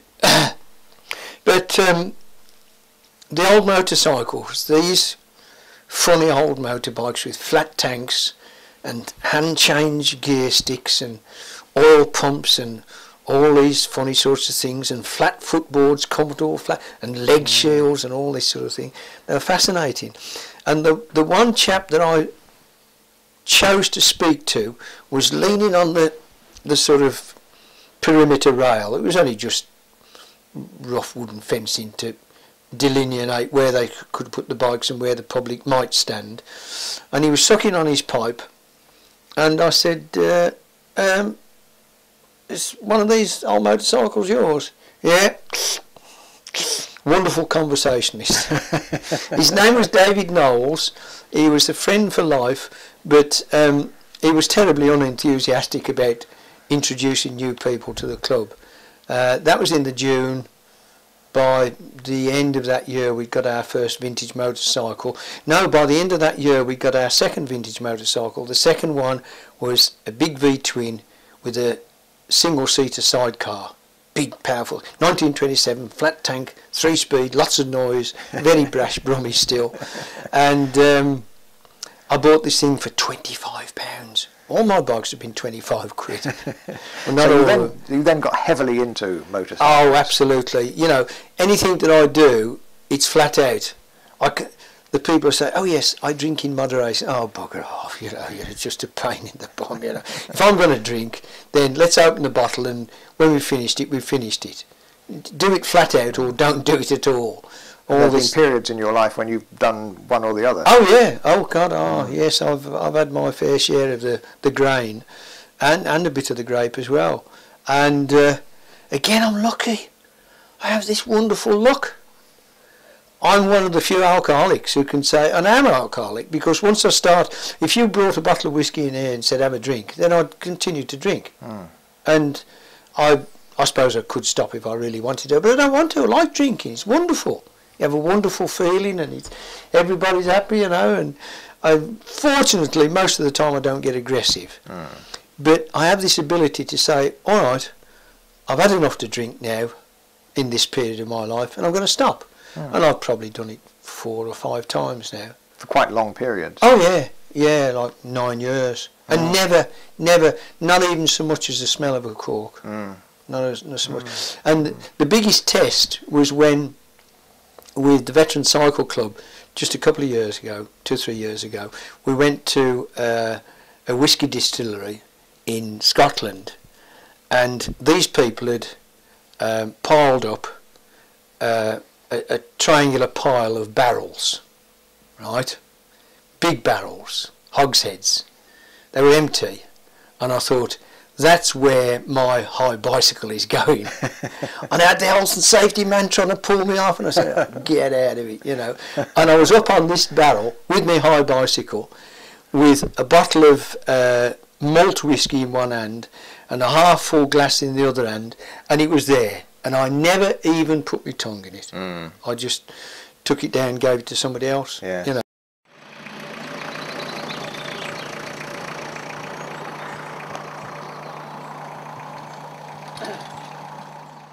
You mentioned the jewellery quarter. Now, Yeah. your son David, of course, trained there, didn't he? That's right, yes. David was,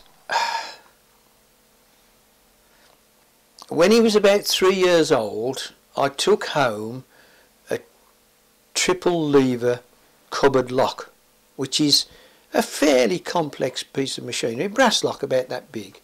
And I'd taken it home to make another key or something in my little workshop at the top of the garden at Quinton Road. And he said, Daddy, he said, let me have a look at that. I said, no, I said, son, you don't understand it. It's you don't be messing with that. No, come on, Daddy. He said, let me have a look at it. And he persisted. And I said, all right, but you won't understand it. And I gave it to him, and he sat with it, and he put the key, and he turned it. And he turned it a couple of times, and he come over, and he said, yeah, I do. He said, you see these things on this key here? He said, when you put them on there and you turn, he said, it lifts them things, and then it pulls that thing across. And just like that, he'd got, you know, he got the iron in his blood. He knew about mechanics.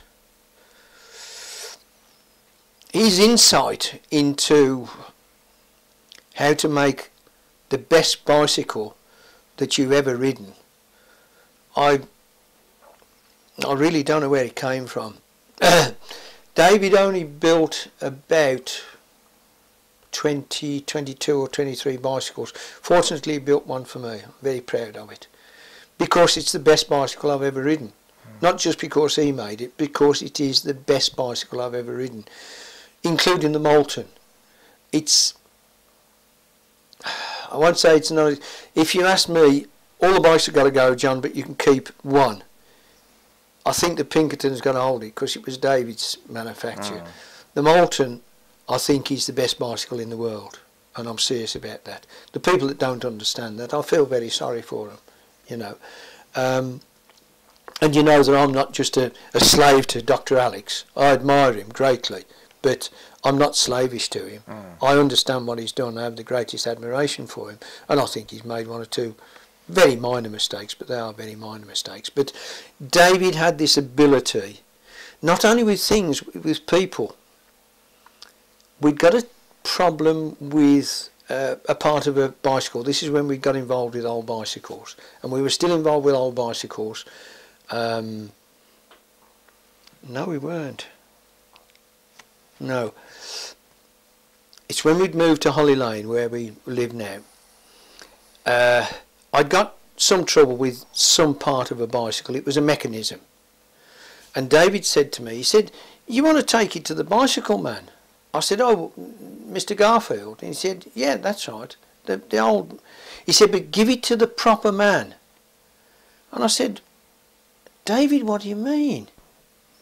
Oh, he said, well, there's two men in that shop, and if you'll just hand me that tape, Tony, I'll show you what he did. So what David told me was that the proper man, and he picked up my box of matches like this tape, he said he would get hold of it with both hands, and he'd open it up and turn it over and look at it, and he'd say, oh yes, we can do something with that, we can do so and so. And I said, well, but what about the other man? And he said, oh, the other man, he'd pick it up like that and look at it and say, oh no, I don't think we can do anything with that. This is a 5-year-old, and he had got the ability to, as far as he was concerned, I'm not saying that the man who wasn't the proper man wasn't a proper man at all. Dick Garfield was the proper man for the bicycle bit. The other man was the nicely spoken man, could deal with the people who wanted nicely spoken customers. The people that didn't want to be told to bugger off out of my shop by Dick Garfield could be dealt with by his son Richard, you see. Yes. But David, and he was 5 or 6 years old, he'd learnt what people were about. And he was a wonderful craftsman. He was useless at sitting exams. He wouldn't write things down. He didn't need to. If we want to make a piece of jewellery, I don't have to draw it, I make it. Why waste my time drawing the thing? Make it. There it is, I've done it. And his jewellery was wonderful.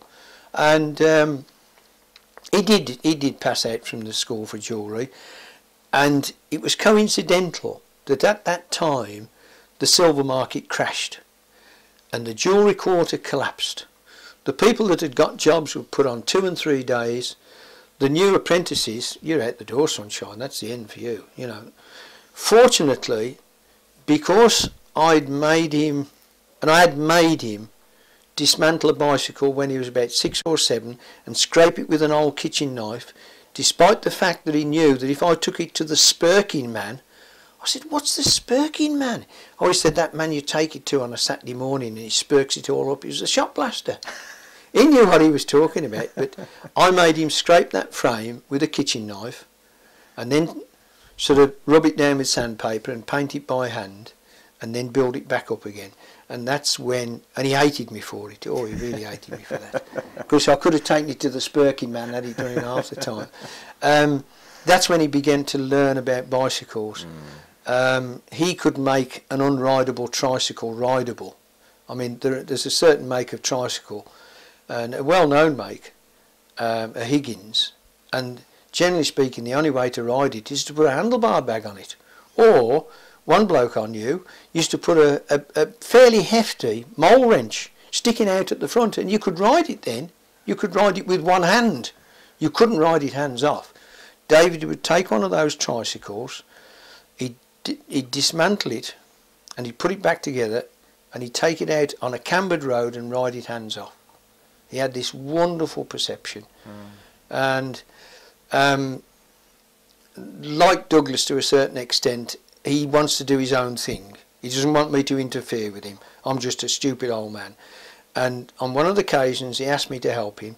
He was converting a Sun tandem into a tandem tricycle. He was brazing an Abingdon back axle, which, despite the fact that the date stamp says 1892, they were made well up until the 1930s. He was brazing one of these onto a tandem, and he adjusted the angles of the forks and set this axle at the right height. And he said, "Oh, Dad," he said, "give me a hand." And he'd got it in the bench outside, and he'd got this piece of string running along the top tube, and he said, "Just hold that there, will you?" And he went along and inspected it very carefully, and it was about at the end of a tandem top tube, which is, you know, it's nearly enough 4 foot long. It was barely a 64th out. And I said, "That'll be all right." When no, he said, "That's not right. That's not right." And he worked on it until it was absolutely right. Never made any money. Oh, never made any money. But he told me then, he said, "This is one of the best tandem trikes that anybody will ever ride." And Eileen and Paul Reed, who own it now, say that every time they ride it. It's not just because David made it. It's because it is. It's wonderful. And he had this ability. Just tremendous.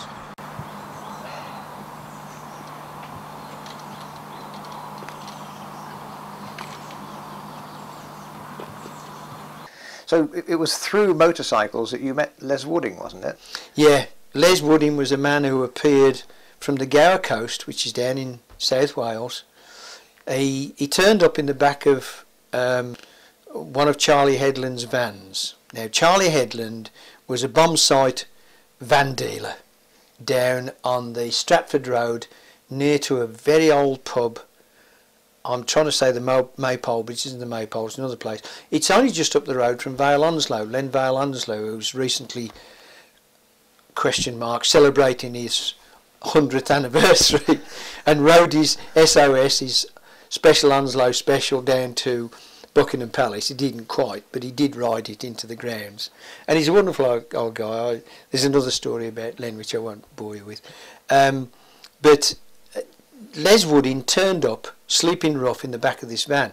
Now, another great character, a chap by the name of Phil Smith. This man could charm ducks off the water. You think that I've pulled 1 or 2 strokes. I wouldn't even attempt to offer myself as an apprentice to Phil Smith. This guy was so smooth, it was unbelievable. Anyway, he was opening up for Charlie Headland, and it was a bomb site with a bit of an old shed of an office, you know, and he used to have these crazy adverts. A Ford 8 van, £6. Battery, £30. So the van was £36, but you had to buy the battery to get the van, you see, and all these sort of things. And he knew a lot about the motorcycle trade. He was a great font of knowledge, and he was very accurate over most of the. And he was one of the first people that I met who was keen on getting at the truth and finding out what the truth really was, not what people have said. And not what has been generally accepted, certainly not what's been written in books and magazines, but really what happened, Phil Smith. So he's sort of looking through the vans, and there's this pile of rags in the back, and he goes, "Come on, get out of there, you bugger," you know. And this little chap gets out. He said, "Go on, get out of here." And he said, "Oh, wait a minute." He said, I appreciate the fact that I've slept in the van here." He said, "I'm a motor mechanic," he said, "and I'm going to work today for you for nothing, if you'll let me." And he started working for Charlie Edlund's then, and he worked there until I'm fairly sure, until he was killed on Sunrising Hill. And that was caused by a worn throttle in a carburettor. He got the thing open up Sunrising Hill. All the people stood there watching this sunbeam roar up the hill.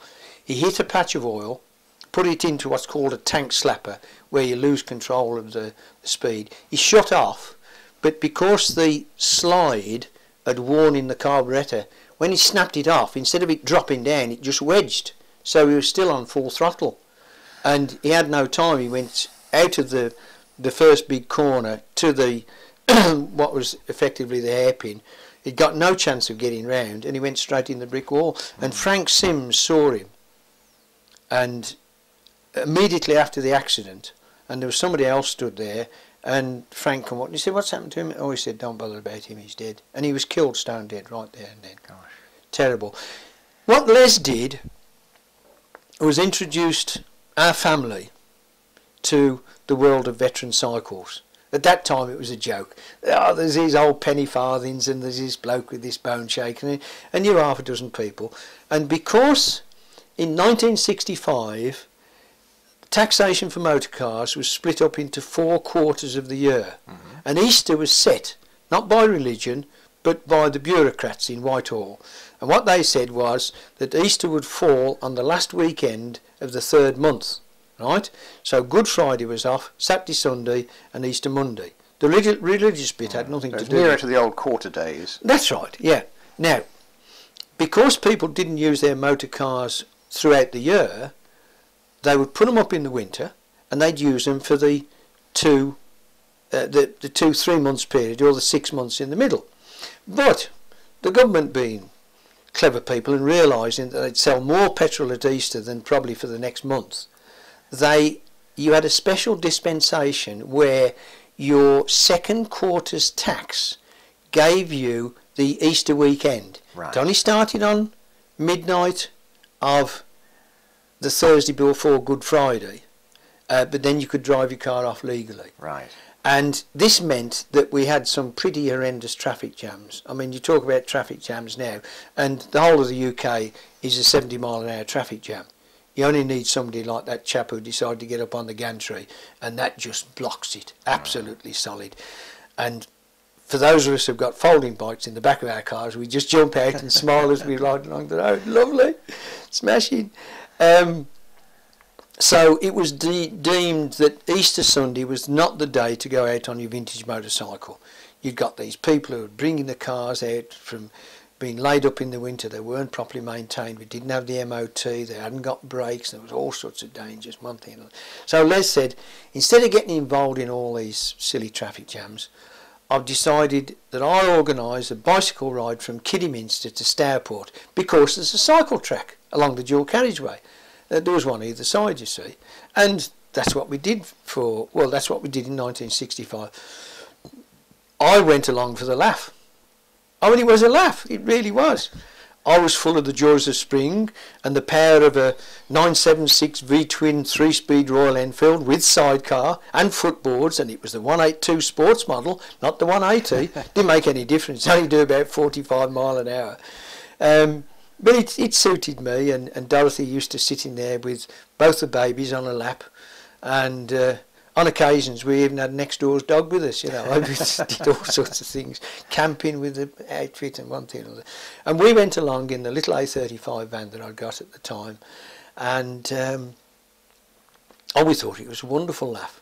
So we saw all these people go off, and it was a very good turnout, and there were some very interesting machines. There was a Singer Extraordinary, there was an 1882 Shellsmore open-fronted tricycle with a clutch in each chain drive, so you've got effectively a diff. You've got drive to both wheels.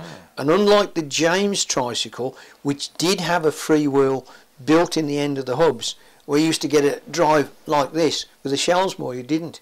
It was a smooth drive. It was a roller drive rather than a ratchet drive in the clutches themselves. That's reinvented by Shimano. Oh, absolutely, absolutely. Cars have invented absolutely everything.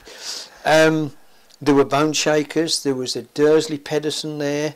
There was solid tide safeties. A lot of high bicycles, which we called penny farthings at the time because we didn't know any better. And it was great fun. It was Easter Sunday. It was pretty miserable. It didn't rain. So we all trolled off and followed them down the road. They went on the cycle track. We went down the road to Stourport. Went to the Red Lion. Now, there was an old chap who was about 72 at the time. His name was George Burrows. He was a real country farmer. He'd got the ingrained red complexion, you know. He'd got the pork pie trilby with the grease stains on, which he'd put on over 40 years. And he used to ride a Model 9 Sunbeam, which was a pretty fast overhead valve Sunbeam. Couldn't walk very well, but he had a stick strapped along the tank, the flat tank and the carrier. And he'd get off and pull it up onto the side stand. While he got something to lean on, it was all right. Then he'd pull his walking stick out and off he'd go. So they talked him into riding this tricycle because they knew he wasn't very good on his pins, you know. This open-fronted tricycle, this Shellsmore 1882. Well, we all gets down to the pub at lunchtime. Everybody's buying drinks and wondering, "Hey, George, you've done ever so well. Have another half, George." Well, he'd got about 4 or 5 pints in him by the time they'd finished, and he'd come out the pub. I think he was just boxing clever. Of course, it was uphill on the way back. So suddenly, I was delegated to ride this tricycle back. Well, I'd given up cycling literally when I was 16. And I was smoking quite heavily then. This was 1965. I'd been smoking for 6 years. And I was sort of out of breath and out of condition. And I thought, oh, well, and I'd had a few pints, so it didn't matter anyway. Oh, we'll go along the road. And I remember it as clear as I can see you now with my eyes open. I'm riding along the road on the cycle path, and suddenly there's this snow shower that comes over. And there's a white carpet. And there's this bus shelter. So I'd tricycle past the bus shelter, get it round the side in the lee of the bus shelter and nip inside. And then I'm looking down onto the white snow and these 3 tracks and my little footmarks coming in, and I'm thinking, what on earth am I doing here? You know. Anyway, the snow shower cleared and we went off down there. And again, it's a very, very vivid memory. The excitement, the adrenaline, as we call it now, it's just excitement. People really getting excited and wound up. And somebody come rushing over to me and they said, "Hey John, what do you think about these old bikes? Are you going to get one?" I said, "You must be joking." I said, and this is a very black country saying, I said, "Never in the rain of pig's pudding will you ever see me riding one of these old bikes." This was on Easter Sunday, 1965. Unfortunately, Les was killed in that tragic accident on Sunrising Hill, June of that year, on the Banbury ride. It was one of the things that came out of it was that the cycle ride should continue. I organised the thing and I started producing nice little mementos with the help of Jim Baker, who used to ride ordinary. He was my works rider. I had a works rider. I wouldn't ride the thing. It was terribly dangerous. Got him drunk on homemade wine, sat him on it and pushed him off, and he was as right as rain. Oh, lovely chap, Jim Baker. Anyway, I must ring him up as well. He worked in the jewellery quarter. So there I was, vowing that I'd never have anything to do with these old bicycles. Next year, Easter, there I was, not 1 bicycle but 3. And I went home with 5. And now it runs to... I don't count my collection by numbers.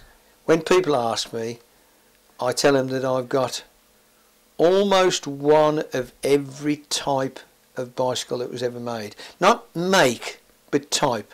Like a repro hobby horse. Yeah. I'd like to own an original. A velocipede, wooden wheeled velocipede. A transitional. Right. An early high bicycle, an aerial, a grout. The important ones, the kangaroo, the facile, and so on and so forth. How many bicycles do you think you've got altogether, roughly? About one of every type that was ever made. Don't you John. listen? Numbers are of no importance whatsoever. The importance is the variety of things that were tried out to produce man's perfect machine. Because, Tony, that's what the bicycle is. Yeah. It's man's most perfect machine. It's a freedom machine. We can jump on it outside and go anywhere we like. Indeed. There's no restrictions. One-way streets. They shout at me, "It's one way." That's right, chap. I'm only going one way this way.